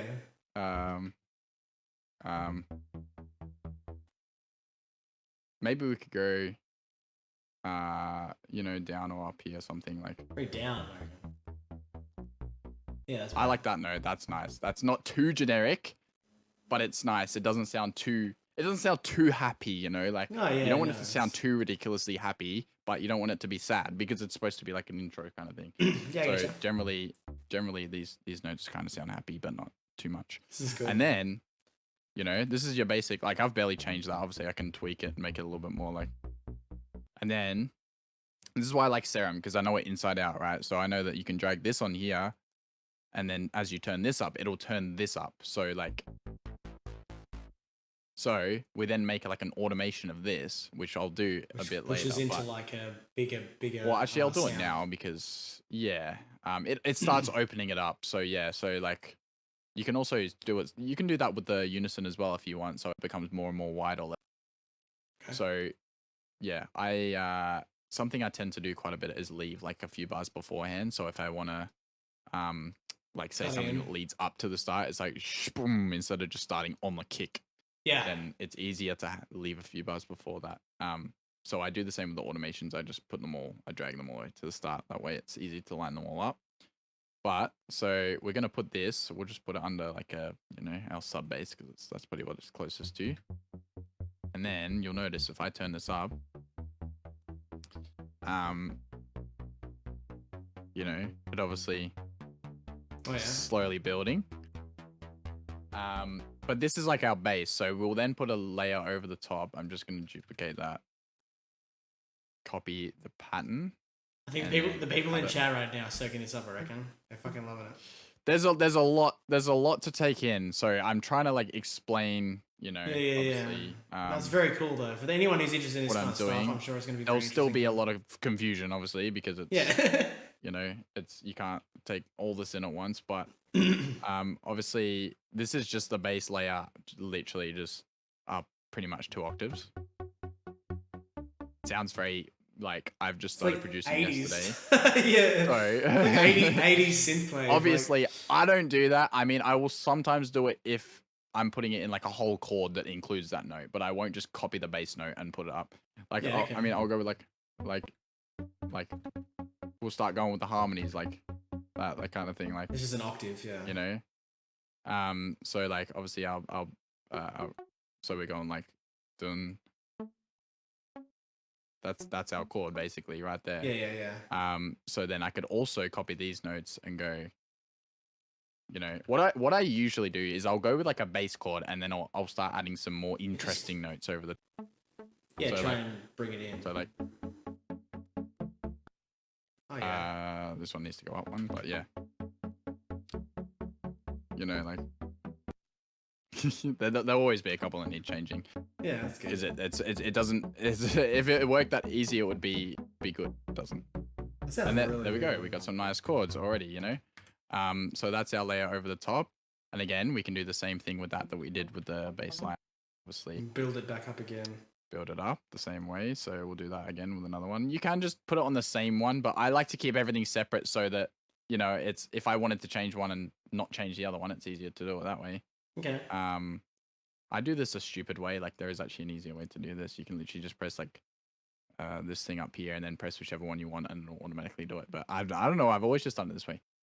You know, it gets built into your head. Mm-hmm. So we can do the same thing, build that up, and then yeah, start adding layers. I would like what I often do is like I'll leave that first sort of section the same, and then on the second one I'll change it. So like I'll change it up or add another note, for example. So like, you know, if I'm listening to this,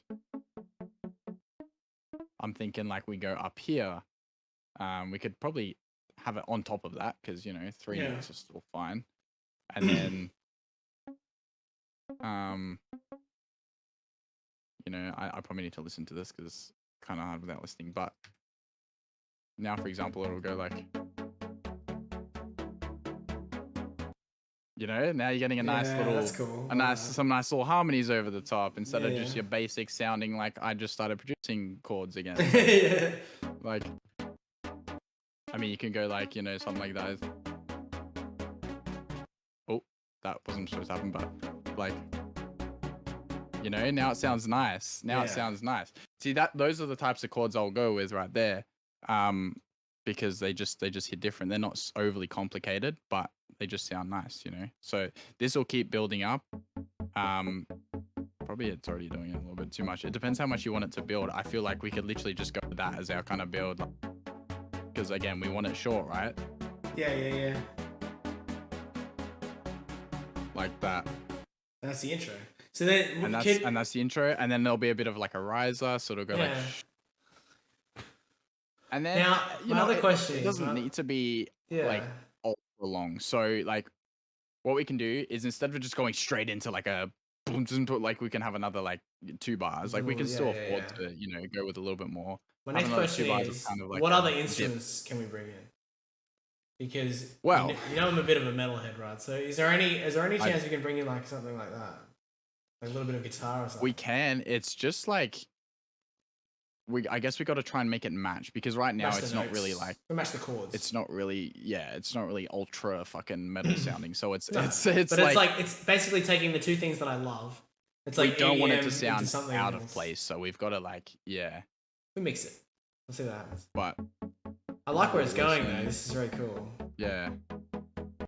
What I do have is Splice, which you can't see because it's only showing my FL at the moment. But this is good for any type of like drum samples. So I don't even know if it's gonna actually play. Like I don't know if you'll even hear it if I play the sound. Probably not. But once I drag it in, you hear it.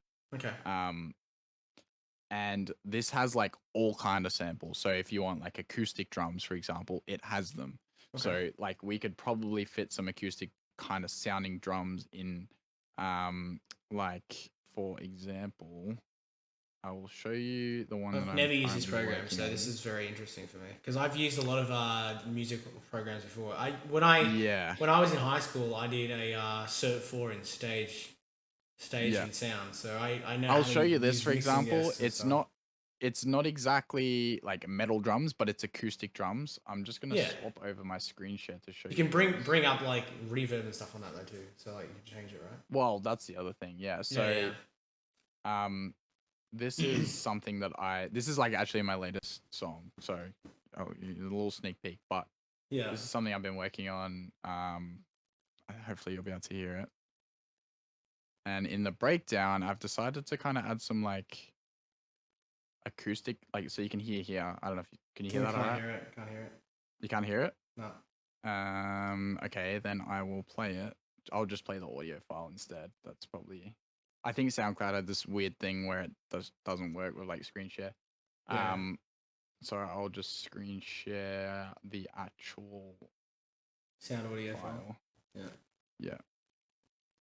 And then we should be okay. Wait, what? Oh shit. Okay. All right. Let's do this. Groove Music uses this. Okay. Can you hear that? Yep. You hear that. Okay. So. Okay. So in this in this middle section here, I start adding some like acoustic drums. Oh yeah. Hats. You can hear it. So very reverbed out, like I'm saying. But if you listen, this is like me adding a bit of acoustic drums here, like. And this is using individual samples.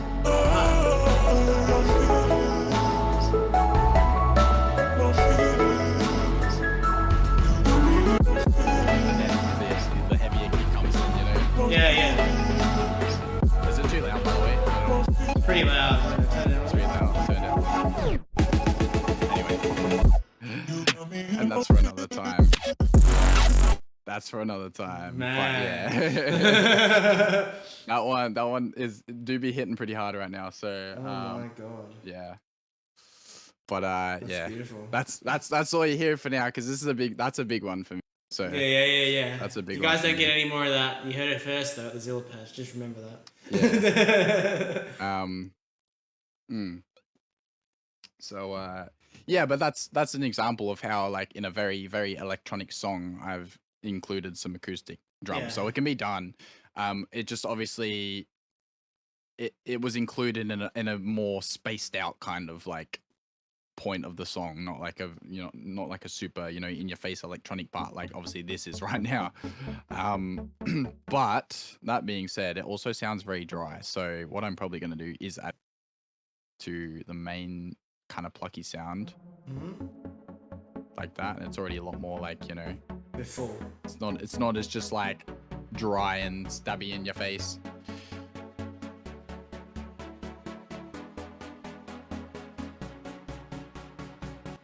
That sounds nice. That sounds But really it's very good. like it's very progressive-y, housey kind of sounding. It is, So yeah. if we want a little bit more hype, I don't know. We can.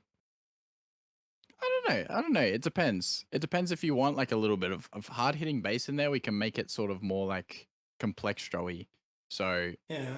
that's basically like house that has some kind of like dubsteppy basses in it. Yeah, we definitely need like some sort of bass and drum beat going on after that. Yeah, well, yeah, we Yeah, will. So yeah, what yeah. I'm thinking we do is have this build up like this, and then it goes quiet for a little bit, like a doom, and then instead of it just going boom, boom, boom, you know, like it goes down, and then it just hits. Like Yeah, that's what I'm let's do thinking. that. That's what I'm It's thinking. definitely It's the a kind of short music I've been thing. listening to as So well. it But, doesn't need like stupid structure to it if it's just a short thing. We don't have to go, well, this has to be 4 bars and that has to be 4. no, it just So has we to can make do sense. That's all. we can just have literally 1 bar of like almost silence, you know, like Yeah. this, for example, with this reverb, like what I can do is turn up the decay, which is obviously just like how long it reverbs for. Yeah. Just at the end of the, like right at the end. So like obviously we don't want too much reverb going on at the start because it's just like there's a lot going on. It gets messy. So for example, like, see how it's kind of like, duh, Yeah. and then we can just be like, boom, boom, boom, boom, boom, kind of thing. Yeah. Drop it after I'm thinking 2 bars there. Yep. Yeah. That makes But sense. again, like in terms of the acoustic drums, I don't know. It might be a bit hard to fit it in. Okay. Unless we do like a little switch up, like we do like a, you know, like the little 4x4 bit, and then it like switches up to some like kind of more medley drums. I don't know. Maybe. We'll see how we go. No. But Whatever you think is. we can include a like very this song. typical boom in there, you know, like a Yeah, I don't yeah, actually yeah. know what the specific term for that is, but Bass drop. boom sub maybe. Okay, that's not it. I don't know if you can hear that. Hopefully not, because I it's can't hear probably it. annoying. Let's just call it a sub drop. I think that might be what they call. Yeah, it is. Okay. Okay, these are pretty fucking intense, but this is Look at the the kind of sound thing I was wave on thinking. that. Like, yeah, look at it. Look at it. That kind of thing. It's very low endy, so you wouldn't be able to hear it on, you know, Yeah, I your understand what you mean, speakers or whatever, your phone, your iPhone. But Yeah. yeah. So now I'm thinking we just go into like a good example would be if you guys have ever heard Above and Beyond, who make I don't really know what their genre is specifically. I guess it's sort of trance, but not really. I don't know. I'm not great with like my house genres because I don't really listen to that much of it. Okay. But they sort of have like a little bit of bass in there. Nothing like stupid, but it's quite like nice to listen to. It's quite like upbeat and hype. Right. Ooh. And like for those kind of basses that they make are fucking like easy. So like I could make it quite easily in you know, because they don't make dubstep. They don't make like the mental basses and stuff that we come up. But it'll just be something like simple, like literally like that, like literally just a saw like that's kind of fatter, like, you know, just add some distortion. But that's pretty much it. But surprisingly kind of slaps, like with just a kick drum going with some 4x4, like dun kind of thing, you know, something like that. Gotcha. And it might be easier to kind of add some like acoustic drums to that. Okay. You know, like, and you can like double the pattern that we already used, yeah. Yeah, exactly. And that's where you can bring in the melody again, like so yeah, this, I don't know, we'll give it a try, we'll see what happens. We want a nice kick, like we want a nice boomy kick for the main part, but then we could maybe have like some rocky kicks in there for something, obviously, because like a rock kick won't really work. But I'm just having a look right now through this, which you can't see again, but I'm just gonna play some of these kicks and grab one. Dun, dun. That one's nice, I like that. Okay, download. Okay, and now I'm dragging it in, so here it is. Nice boomy, you know, generic sounding kick drum. Yeah. So we got our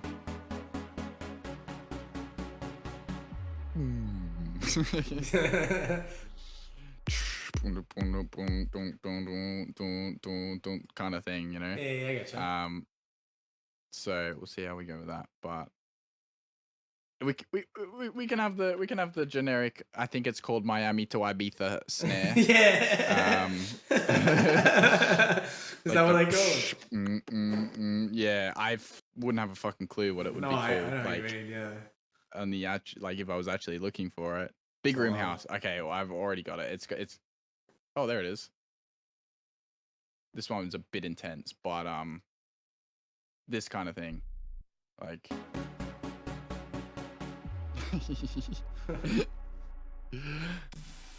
that thing. As stupid as it is, it's like in my head. There's nothing else that goes there other than one of those. Boom, boom, boom, boom, boom, boom. Yeah, and Nice. this kind of thing as well. You don't actually have hi hats and stuff. It'll just be like boom, boom, boom, boom, boom, boom, with the kick, and then you add everything else. So what I'll do is I'll make the pattern and then I'll like just mess around with the sound. Just edit it into over the top. So it sounds like a bit of a fart at the moment, but like Yeah. you know, we'll go with like you know, dun dun dun dun dun dun dun. So something like that. Like yeah, I see. And then that's our basic pattern. So I think I will add a little bit of unison to it. But it is a bass, so you don't want to go too crazy with the unison. You keep it as simple as humanly possible. So yeah, it's a bit like too random. Yeah. I can actually hear it moving like left to right. So what you can also do is just turn it down here, so you can still have a bit of unison, but it's not too wide. Also, they're usually quite dry and basic.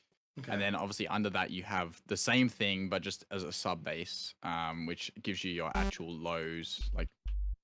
Which, again, you probably can't hear unless you're listening on either bassy headphones or speakers. Mm-hmm. So we're just going to put these on separate channels so they all have their own. I'm just going to and I'm going to route it through the sidechain channel. So basically everything goes through this except for like a few elements. So that's what makes it, you know, when you're listening to those house beats that have the 4x4 kicks, that's what makes everything go like, you know, so they're just bam, bam, bam. Like, is it the sidechain effect? So it's kind of, sidechained. But normally it's a bit different with dubstep and stuff because the kick and snare pattern is a bit more irregular. Like, whereas with this stuff, it's literally just 4 to the floor. You know, like simple. Yeah, it's simple, which is good. But it makes it. This is the actual curve of the sidechain. So this is what this is what all the sounds are gonna do. Like they're gonna be but you're not gonna feel like you're not hearing it and then it's coming in because you know you're gonna be hearing the kick booming. So for example, if we now put this here, I know one of them is not sidechain. So I need to do that, otherwise it's going to sound weird. Okay, let's put this here. Let's just call this... I don't know. Actually, no, what I can do is route it to my bass rack, which has a lot of compressors and shit on it. But it's fine. And is automatically a lot fatter. So now we got... You know, and now you can hear the like the sidechain going on. So now it's that's sick. Yeah, so we can probably make that a little bit more intense actually, like a bit more. Go more like a curve like this, like something like that. That's so good. Yeah, sounds good, right? Now we got it. It's a process, right? Like it's you're kind of thinking what's this gonna turn into, like what? But now you hear it, right? So after you've got all the elements, we got our melody, which is still a little bit, you know, we're gonna mess with that. The sound's still a little bit like that kind of thing, right? And often what I like, because it's very dry, obviously, I'll have like a clap or like another snare that's just super reverbed. So yeah, like this one might actually work. So I'm just gonna put this here. And what I'm gonna actually do is just side chain it. So you don't really hear the clap, you just hear the reverb of the clap. So Okay. it's gonna have a clap with a shit ton of reverb on it. Like we'll say even like, I don't know, 15 seconds or something, because we want this to just last ages. Now you can hear that. Yeah. So we're gonna see what that sounds like if I just put that like there. Oh yeah, That kind of thing. Yeah. Big gunshot. So you can see how it adds to it. It makes it sound less like just randomly dry. But anyway, that's a kind of a good basis. It gives you like a little bit of rhythm to it. And then obviously after a few things you can add like a clap or a kick. Sorry, like a hi-hat. We'll probably add both. Mm-hmm. But yeah, we'll add a little clap in for the second segment. Again, because it's short, I'm gonna like, normally I would probably do like 8 bars of this and then add a clap, but because it's short, we'll just kind of go We'll 4 bars, compress it 4 bars, into... 4 bars. Yeah, Like okay. everything's evolving much quicker kind of thing. So Yeah, that's cool. we'll grab, we could probably even use the same clap, to be honest, that I was using for that thing, but I don't know. We'll see what we got here. I'll try and get a nice one. What's up, Swaggy? This is actually under indie rock and electronica, but I don't think it's really gonna fit the vibe. So we'll go with something else. I'm literally just scrolling through claps right now, just trying to find a decent one. This one will do. Okay. Oh shit, I forgot. It's reverbed to hell. So let's get rid of that. Put it on a separate one. Yeah. Oh, I've gone back to 200. Okay, there we go. There we go. Nice. Also, what I like to do is reverse one of them and then make it like the exact beat. And then put it like here. Oh, so you have that like interclap. That thing. Oh, nice. It's a little bit off, but yeah. That's better. Yeah, that kind of thing. So that'll be like, you know, obviously you'll just have your kick to start with. And then you'll have like your clap coming in the second bit. It's kind of weird because we're working within the 4 bars here because we had a little 2 bars here, but nice. There you go. You see that kind of thing? Yeah. Obviously it depends how long we want this. That's like 30 seconds already up to there, up to the end of when it'll do the claps, right? So we can sort of make this just like build over these 8 bars and then kind of just like comes to a like a halt here if you kind of want it to like build and then just like go quiet again, because like that's a good way to sort of be like, you know, that's it, and then welcome, like yeah. Because I'm gonna use what I'm gonna do is I'm gonna put this to an intro, like an intro script. So like basically it'll be you know, like some sort of reel. So it'll be like a reel, like an intro reel. Like it might be something like someone creates, or it might be something that I do myself. Like it depends what it is, but it'll be like a save this before we lose it. Yeah. Yeah, you know what I mean. Like a collage of something, or it might even be like me just talking shit. I don't know. We'll see. Yeah. So I can picture it already in my head as we're playing the music. I already know exactly what I'm going to do. Yeah. I got It'll you. be like, welcome, sort of situation. And then moves over to, and we come to it, and then welcome. Yeah. You know what I mean? Yeah. I love this. It's fat. It's like, it's weirdly like, sometimes the more minimal shit sounds better. Like, it sounds clean, you know? And then trail off into the start. Yeah. We'll just put some crazy like double kick pedals in yeah. That's exactly it. That's the one. Yeah. Something wild to end. Wow. Like just, I like it. Yeah. Yeah, but we could honestly like somehow implement it there, but yeah. I like it. I don't know, like we can keep messing with it. It's already like coming along even just from what it is, so yeah. Simple is better in some obviously ways. We probably want like a little bit of like a melody coming in here. I'm wondering if we could sort of go like copy like the melody that we're using for the bass line, like the dun dun dun dun dun, and kind of do like a dun dun dun Yeah, dun yeah. dun dun, like over the top that slowly comes Oh, in. yeah. You know, I see what you're like a saying. harmony over the top. So again, we'll use a different pluck. In fact, we're gonna use my old friend Spire. Hello, darkness, my old friend. Yeah, this I have an absolute like ridiculous amount of samples for Oh this. my god. These are just all different plucks. So yeah, that's not a pluck, but all these like there, that one will do.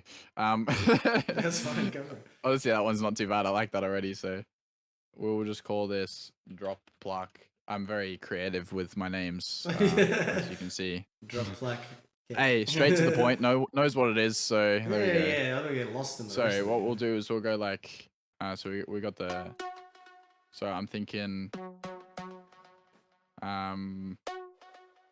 we'll go like, oh wait, this isn't none. So it's The process of you doing this is so interesting to me.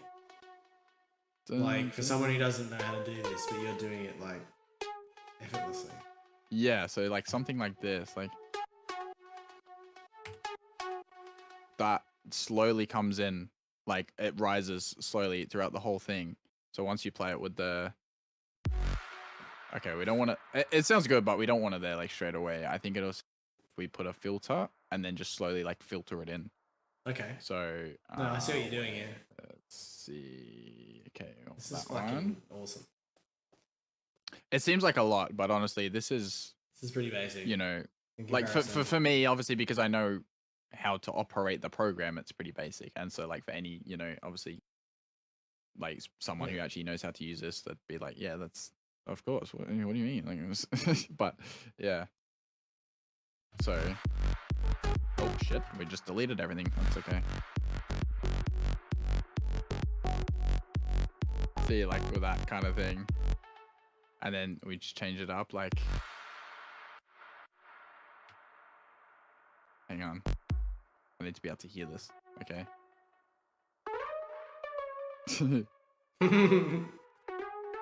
I wish the keyboard would work because it would make it a lot easier.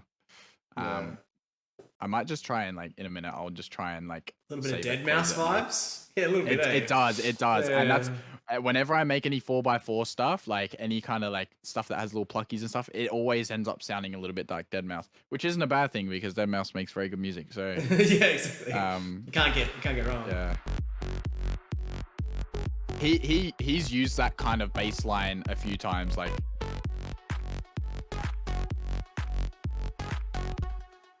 See, what we could do is like it's hard. I can't really do like an electronic guitar, but I think if you somehow had like a distorted riff that came in like here, like like underneath, would sound cool. Would sound cool if you could get that to come in like here, and then it just builds up, and then it just goes shoom. Like again, we might even use the same thing at the end, just to shoom. But yeah, that'd be sick. Yeah. But yeah, I kind of want to layer these too, but I think it's in. Oh my gosh, that was very deep. I think it's in like a mono thing. By. Oh no, I can play two at the same time. Never mind.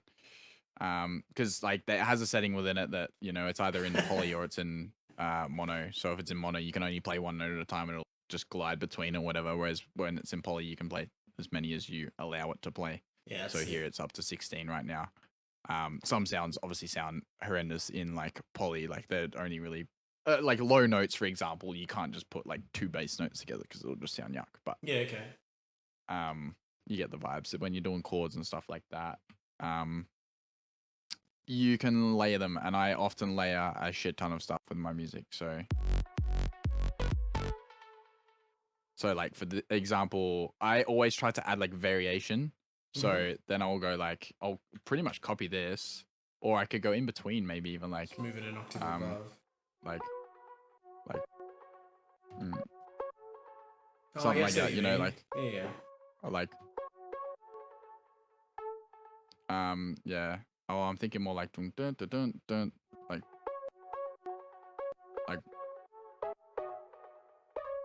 I actually kind of like that. Yeah, okay. It has a cool vibe to it, like Yeah, like that That's kind of fucking thing. sick, Nice. dude. Yeah. I love that. That sounds kind of so thing is good. nice. So like if we play that again, it's kind of got that like intro vibe to it as well, you know, like it's got that kind of like Yeah. It's like techie sound too. to it. Yeah, it is. We haven't even added any like more reverb to this yet, but I think I will add a little like over the top. It's already got a bit on the sound, but I think I want a little bit more like that kind of thing, you know. So it sounds good. nice. And again, Yeah, like you get me all excited here, you know. Again, we just wanted to build a shit ton in the last like 4 bars. I think like we just kind of not like ridiculously heavy, but like I think just try and add more and more and more as it comes up. Yeah. And then again, like we could probably somehow fit in some fucking like rock drums in there. I think it's possible. It's possible. Yeah, might just add Like to as long as we try, towards the long end. as we try and kind of like keep it within the rhythm that's currently there, which is quite easy because it's just 4 to the floor with just a dun dun dun dun dun. It sort of does have that like a little bit of like kind of swingy offbeat feel, but it's not actually swing drums, so it should be pretty easy to kind of put that in.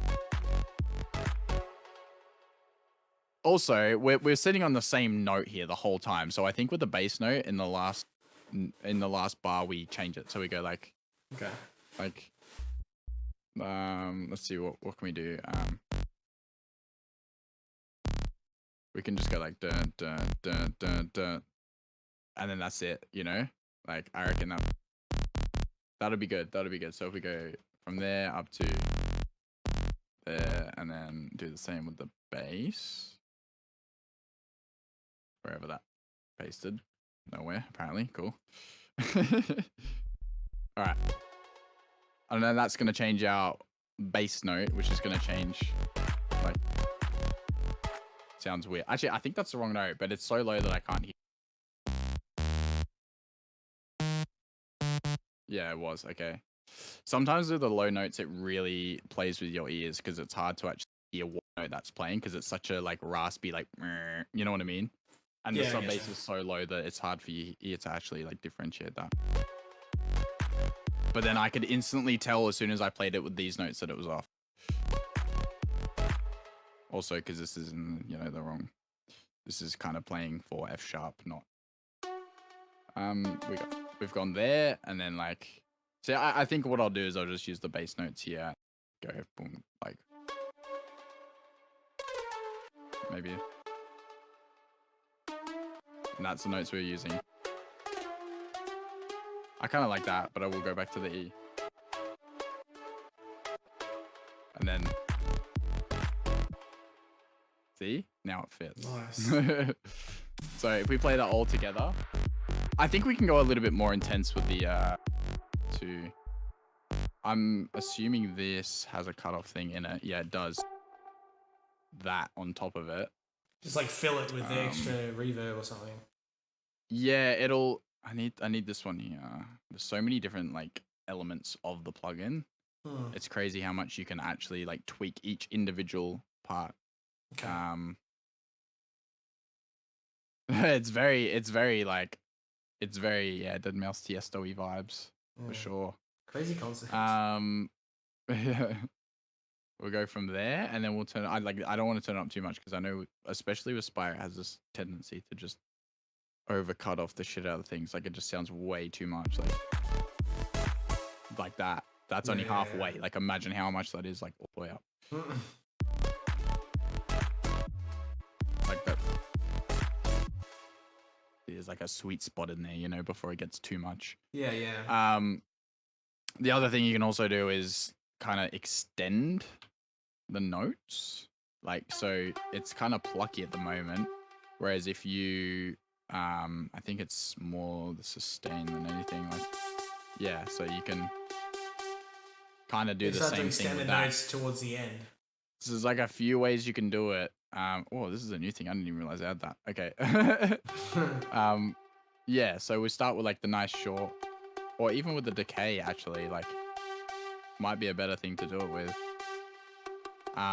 Start with a nice short, sharp little notes, and then we can again turn that up towards the end. Kind of just slowly turn everything up towards the end. I don't know how to actually. I don't know if it's possible to do this though. like just one little slider. Maybe it is. Maybe it's not. It's not coming up on the side, so I don't think it is. Okay. But that doesn't matter. It doesn't matter. We can use the overall cutoff for that.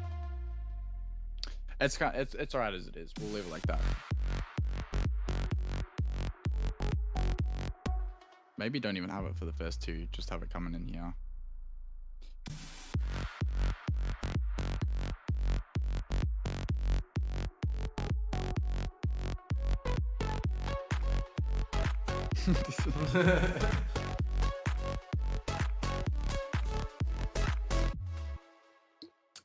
It still can climb a little bit towards the end, I think. Like, yeah, a little bit extra. it's still maybe a little bit like, yeah.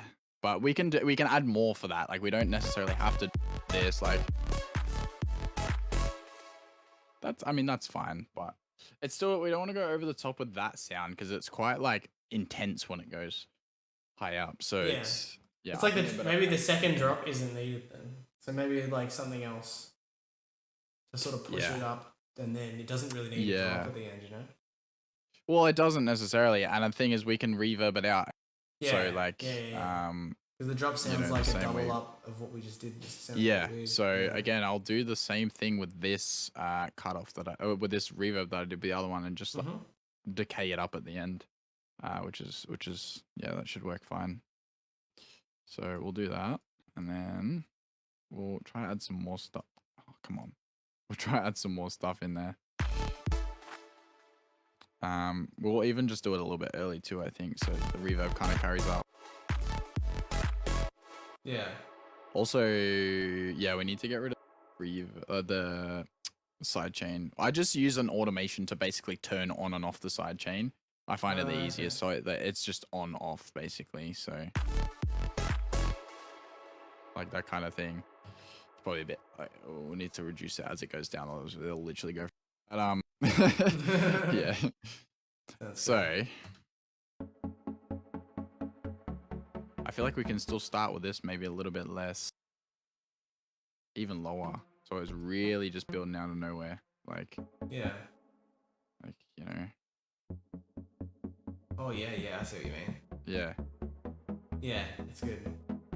It's also a little bit aggressive on the actual pluck sound, so I'm just gonna like add a tiny bit of attack to it. Yeah, it's like the sub drop works good. Yeah, it's nice. It's got a bit of hype to it. Welcome to the Rocket Dad Zilla podcast. The Zilla Batch podcast. It does give me like the Monster Cat vibes. I don't know if you ever heard like the Monster Cat ones, like the real long ones. They like the podcast. They build into something.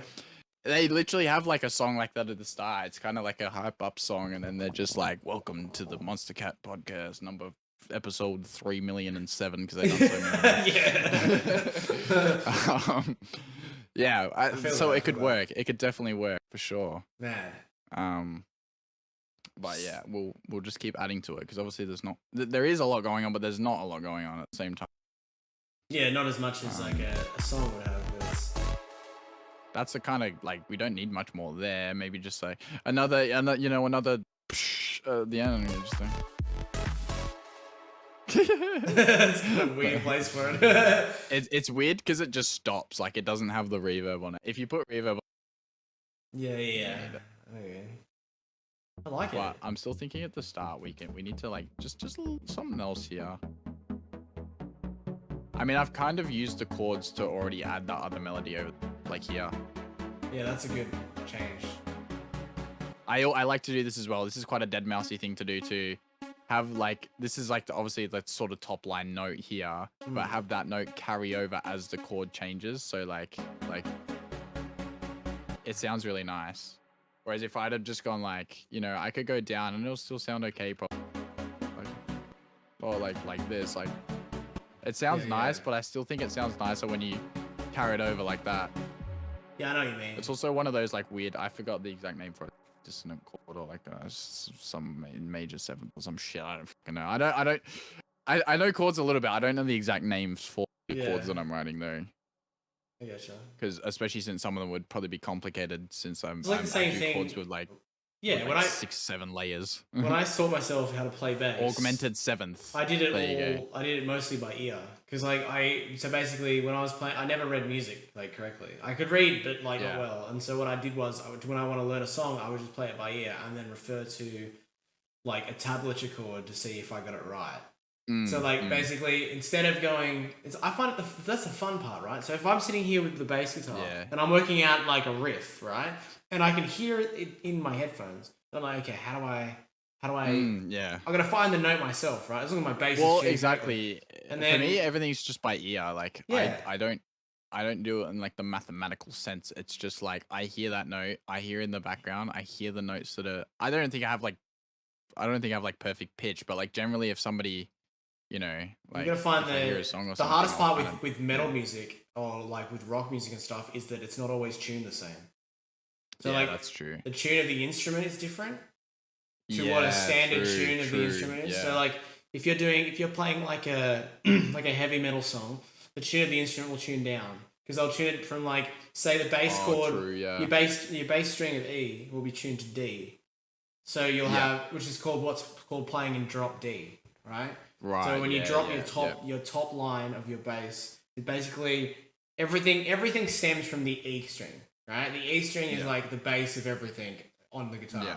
And now if you tune down a step to D, you're basically tuning down the bass of the whole instrument.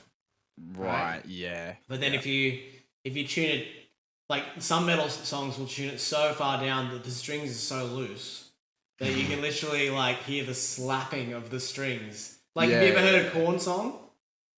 Yeah. Yeah. Korn bass they've tuned it down to like F or something. Like it is so far down. Like it's a whole octave skip basically. Yeah. It's so far down that you can hear his strings slapping the bass as he plays. I guess the thing is though as well, like even though you're tuning it down, you're still playing it in key. Like you're just playing a different note. So it's not like you're tuning it down and it's now literally playing in another key. Like that would be the case if you had an actual recording of it and then tuned it down. Yeah. But then the other thing too is if you're trying to learn it by ear and you're not in the right key to start with, it can get really fucking hard. Because you're like, wait, what's my string supposed to be set up? Like, wait, I should be pressing like the down there, not there. You know, it's like. Whereas up to like maybe like 2000s or whatever, when it came to heavy music, it was all in E. Like rock music is always in E, always. And then all of a sudden, they just got really creative with it. Yeah. It just got super weird real quick. And then all of a sudden, all these other genres came out. You know, like. Yeah, true. Like, I mean, it's great. That's the like great thing about music though. Like it's all about creativity and. You just do whatever the fuck you want. If it works, it works, bro. Like honestly, it just how one person hears one thing, another person might hear it differently. That's the crazy part about it. Exactly. Even and if like it's in the same key. That's why I'm kind of like glad that I'm quite open with music. Like I don't like hear a lot of stuff, and I'm like I might not listen to it, but I still kind of like appreciate it or respect it and see the skill in it. Whereas a lot of people will only like listen to literally one type of music, and then like every other type they'll just go nah, like it sucks, and which is stupid really because it's like, well, people think the same thing about your music, but it's just like I'm very open. I love, I think I have like quite a musical background, which helps because I like a lot of acoustic stuff, even though I make like electronic music. I used to be in like a massive fucking what do you call it? Like a stage band, like the big like orchestral band. I used to be in one of those with like school and everything. So I came to appreciate that, and now like orchestral, really like well written orchestral music, like look at like Hans Zimmer and stuff, is like honestly my favorite music. Like I don't listen to it in the car to fucking the shops, but like it's my favorite music to when like I'm really in the mood for it. Listen and dude, I listen to it when I play Minecraft.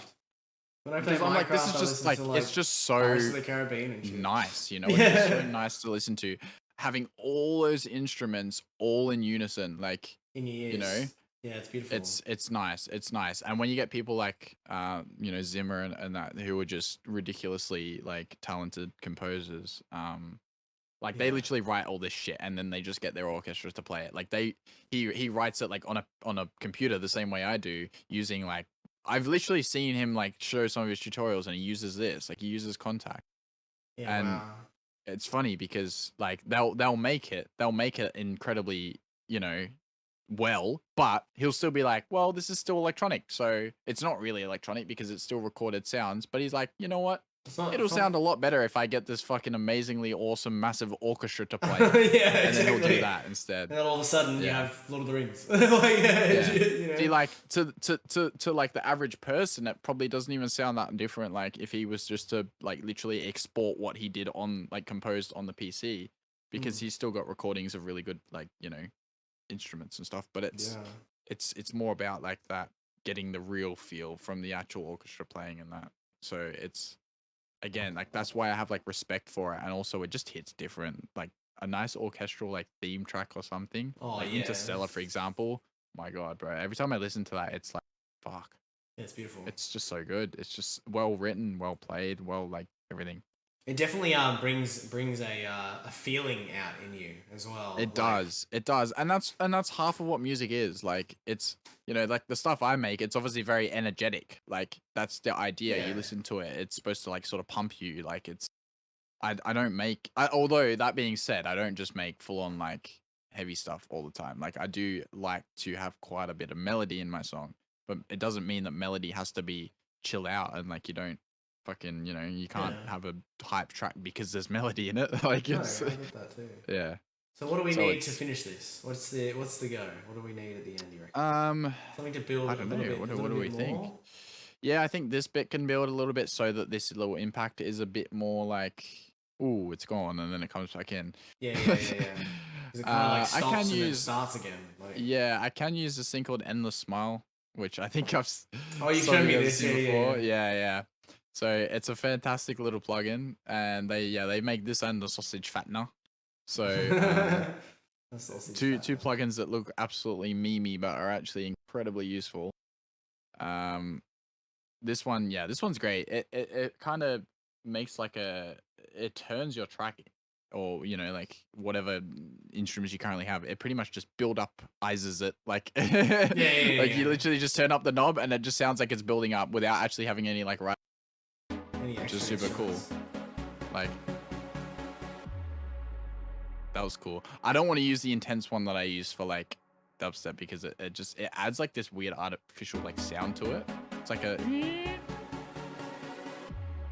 it's cool, but I think the other one's like a little bit softer, sounds a bit nicer, I think, for this kind of stuff. Like that's better. That kind of thing. Yeah. We can also make just everything just cut out here, so like this reverb still goes and then it just cuts when the snare hits. I think that'll be good.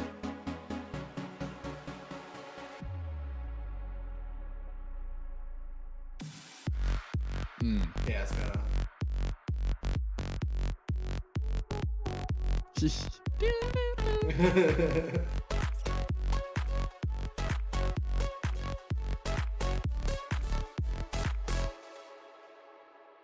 Also, I think if we add like another note over the I don't need to do anything with that over the top, because it kind of sounds like because it's finishing on this note, it kind of sounds like it's going to keep going. Yeah, it does. So I think we needed to go like an extra 2 bars or something, or we go like this.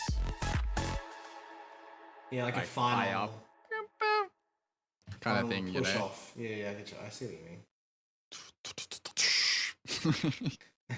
Honestly, I feel like there's so many fill things on Splice that I normally listen to and I'm like, this just does not fit what I'm trying to make. But now I'm thinking, I'm like, those would be perfect for this situation. Like the little kind of thing, like would actually work very well.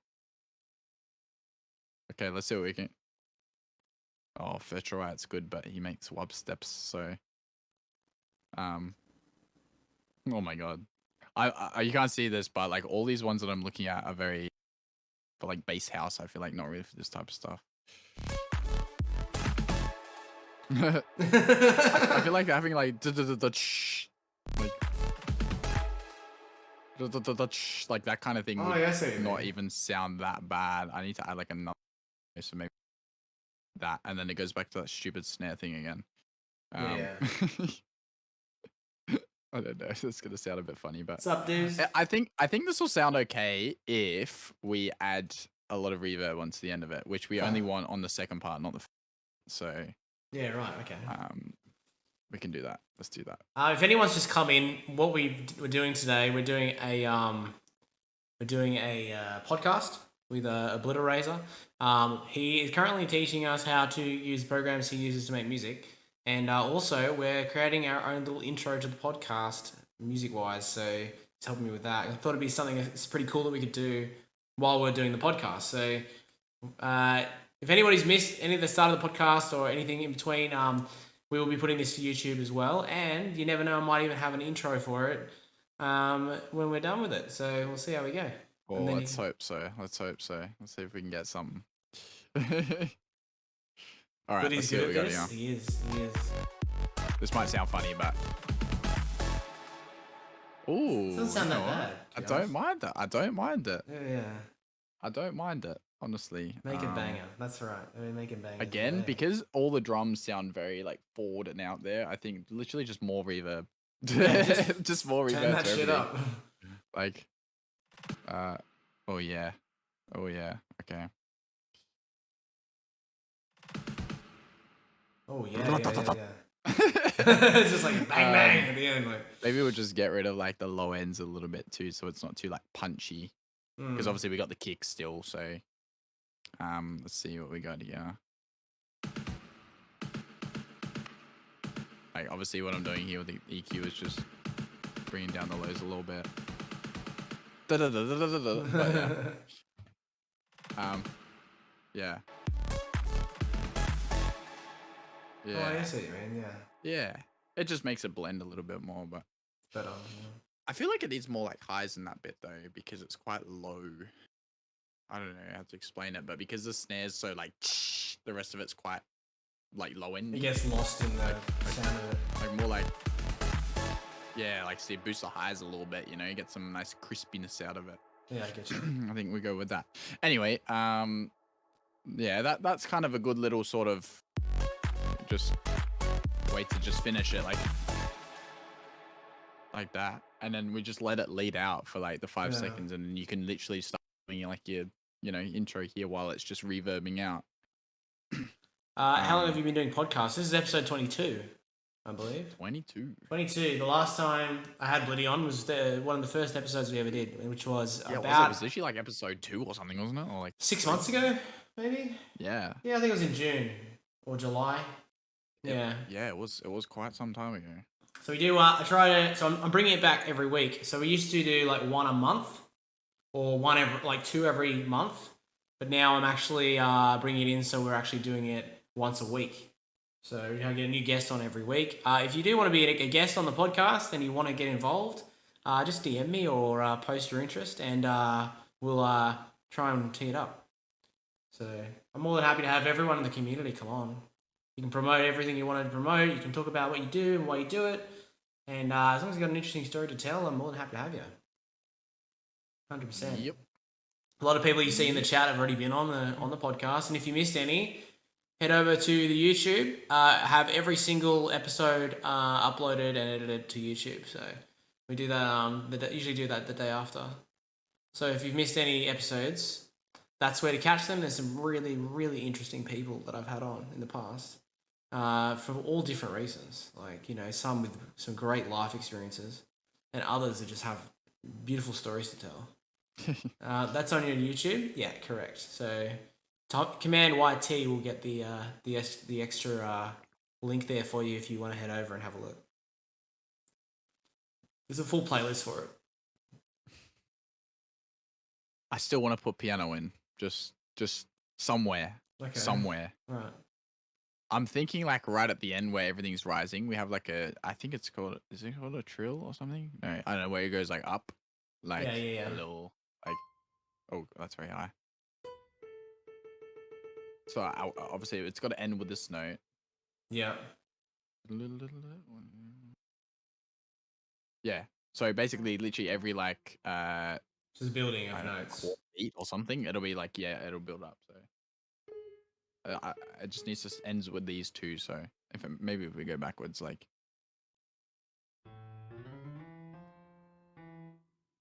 I want it to start with E and finish with A. So we just got to fill in all the notes in between. So you just populate it all the way up. Yeah. Yeah, okay, that makes Obviously, sense. you can't put it anywhere though. Like it has to. Oh no, that's not gonna make it. It's not gonna make it. No, it's not. No. What I will do though. Just skip note then. Wait, hang on. Number triple bot already subbed to you on YouTube. Oh, we'll see.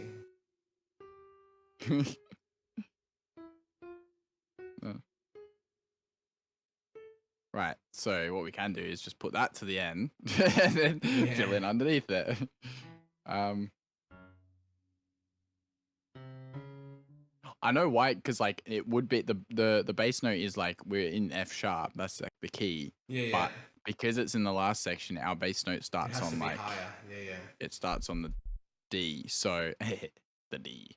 So so yeah, that's why it kind of sounds. That's why I'm like leaning towards this.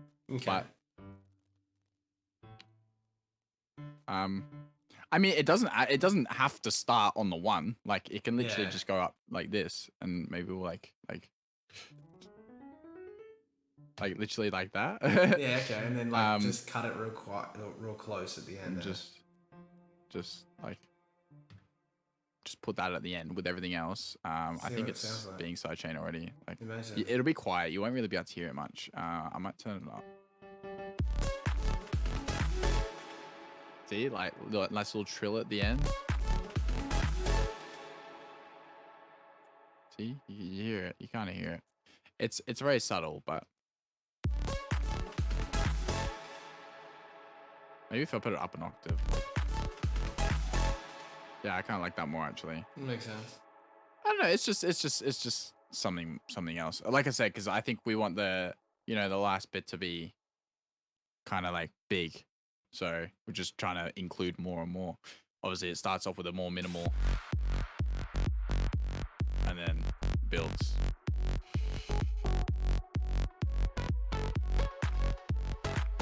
Yeah, Bob. He's that guy's already been banned. So if you see him in the chat, like that. Bang. That's cool.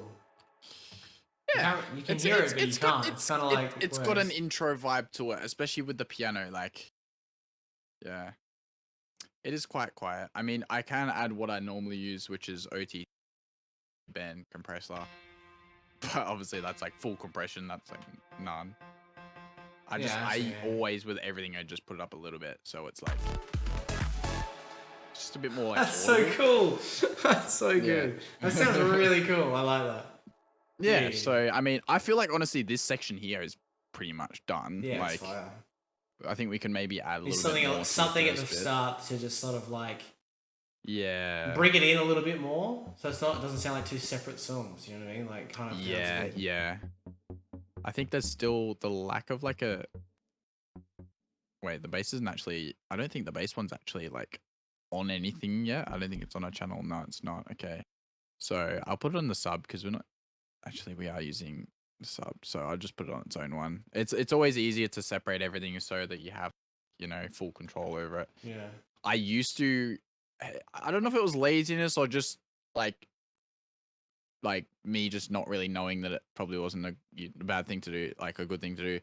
I used to just put a lot of things on the same like mixer channel, and although it's not always a bad thing, like because a lot of the time you can use the same processing for multiple things and it'll be. I used to do it and then think like, but I kind of don't want it on that, but I kind of want it on this. And you can't move and then like it would just end up having it on both. So it was like, yeah, I was just like, okay, everything's just gonna separate into its own thing. It makes it a lot nicer for mixing because obviously, like with the mix down, you want it to be clean. You want everything to have its own, like little I get that. area. So obviously with something like this, there's not a whole lot going on, so we don't have to spend 20 years mixing it like I would with like a whole track. But yeah, just basically just giving everything its own thing. You can change its level, you can add effects to it. It's the EQing, I think, for the most part. Like you want different things to have different EQs because they're different. You know, they have different frequencies that pump more than the other ones. So yeah, I think with the intro bass is what's making it sound a little bit funny at the start, like because the other one's got the reverb on it. It's a bit more like drowned out. It needs a little bit something. Yeah. Seems flat. Maybe again we just start it really low and then it just kind of comes in like. Yeah, that's better. I'm also thinking this you can do with like you can do it with the decay on this. You can't do it on Spire for some reason, but you can do it with the decay on this where you can just like obviously drag another macro, make it longer like that. So I think we're gonna do that too. Okay. Drag the bass out a little bit, make it a bit more like because it's just plucky the whole time. Even like when it gets up here, it's still plucky, you know. Yeah, you need some sort of like fill. So or something. drag it. I think it's the bass that makes it sound the most plucky. So we'll kind of drag it so it's like. Come in, Jim. Yeah, like that. See, it sounds a bit nicer because it's not just dun dun dun dun dun dun.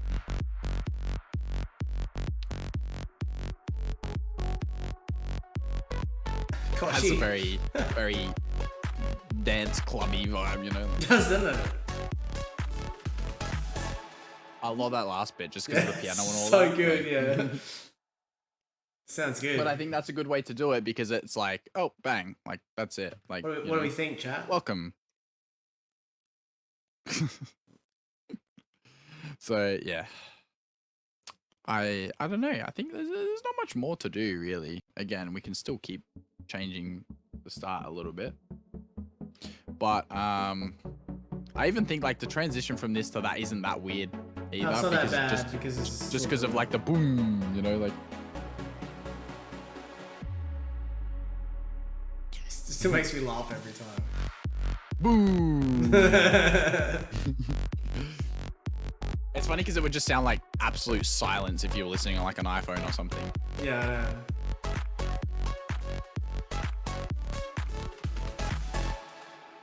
Bang. Welcome to the Zilla Patch podcast. I love it. Yeah. It does. That last bit does sound like a, you know, like you're going to say something afterwards. And that's the point. Yeah. So, sick. Yeah. I mean, I can like touch it up a little bit off stream or whatever, but yeah. Dude, that's awesome. I don't know. I think thank you for doing that. Yeah. That's cool. No worries. That's cool. Yeah, but it's cool. I mean, this is like this is what I mean when it's literally nothing like what I would normally make, but I still kind of experiment sometimes, so I know how to make it because I've made shit like this before, you know. Yeah, I get you. It just doesn't really see the light of day in terms of releasing because it's not. Too many little bits and pieces. It doesn't fit with my sound. Doesn't fit with my sound. It's just different. I mean, it doesn't. You know, there's parts of it that probably come into this, but it's just different. It's a different genre, basically. So. Yeah, I get that. Nice, dude. Yeah. All right. Well, how about we wrap it up? And dude, it was a pleasure. Fucking awesome experience. I mean, if you guys want, I can show you the one that I was just, you know, that I sneak peeked earlier. Just so everyone can see. I'll show like what that looks like as a project, so you can actually see what like a full project actually like looks like when it's done. You know, because obviously that's just a little there. Little lick. But in comparison, it's gonna take a sec to load because there's a lot here. Yeah. In comparison to that, so that's just an intro / jingle, basically. It's about to punch you in the face with how much stuff is on screen. This is a Blitty song when it comes to this program. If he can do that in 45 minutes, imagine what he can do in fucking full. This is a song. Oh my god. Yeah, so like these are all, you know, little things in here. Like there's wow. There's a lot going on. But holy shit. So that's in comparison to that. Yeah. Wow. And this is just an intro, you know. The intro is still quite basic on this song, but I'll show you a little sneak peek. I'll show you like the little mid. I'll show you a little bit of the first up to like a little bit of the first drop. This is also just some shitty little splice vocal that I've chopped and stuff. Like Yeah. It sounded quite bad to start with, but He worked it in. done some little reverse things and stuff like.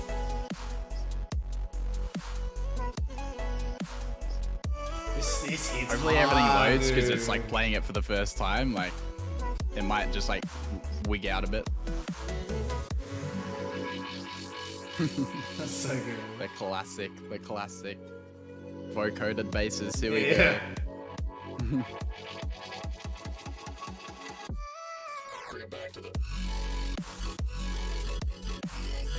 That's also my voice, by the way. Like in the pre-drop. I've been doing that a lot now. Yeah.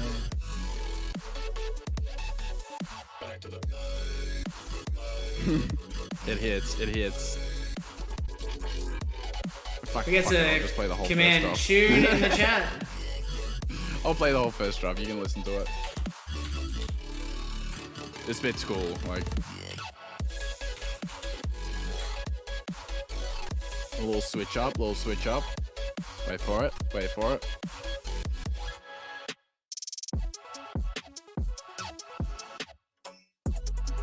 Oh, dude. Yeah. That's so good.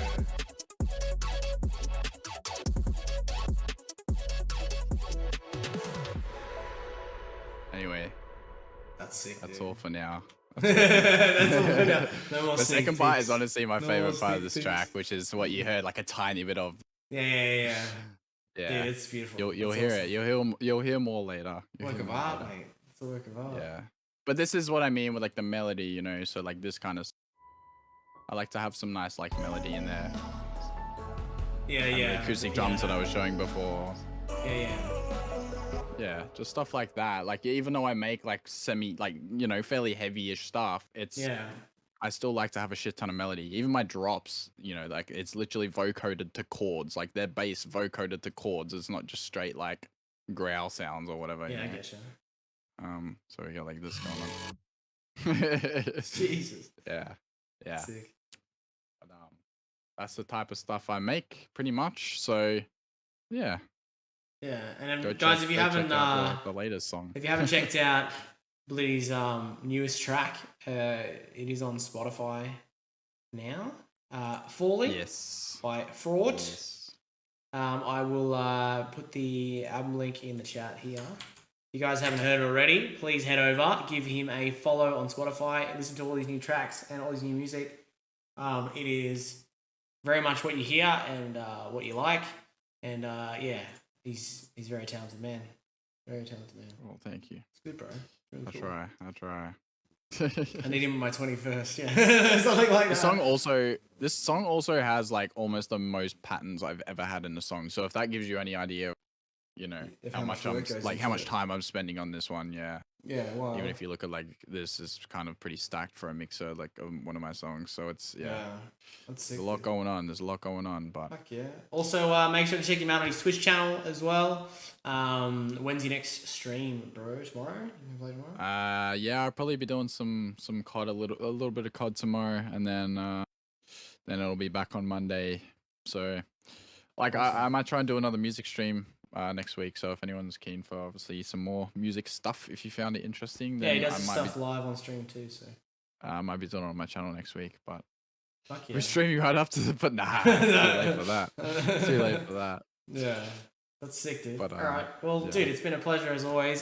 Dude, Yeah, it's been good set, fun. part Been good 2 fun. was everything that I could have hoped for. Fucking awesome. Yeah, it was fantastic. As always. Thanks for bro. having me again. Dude, Wow.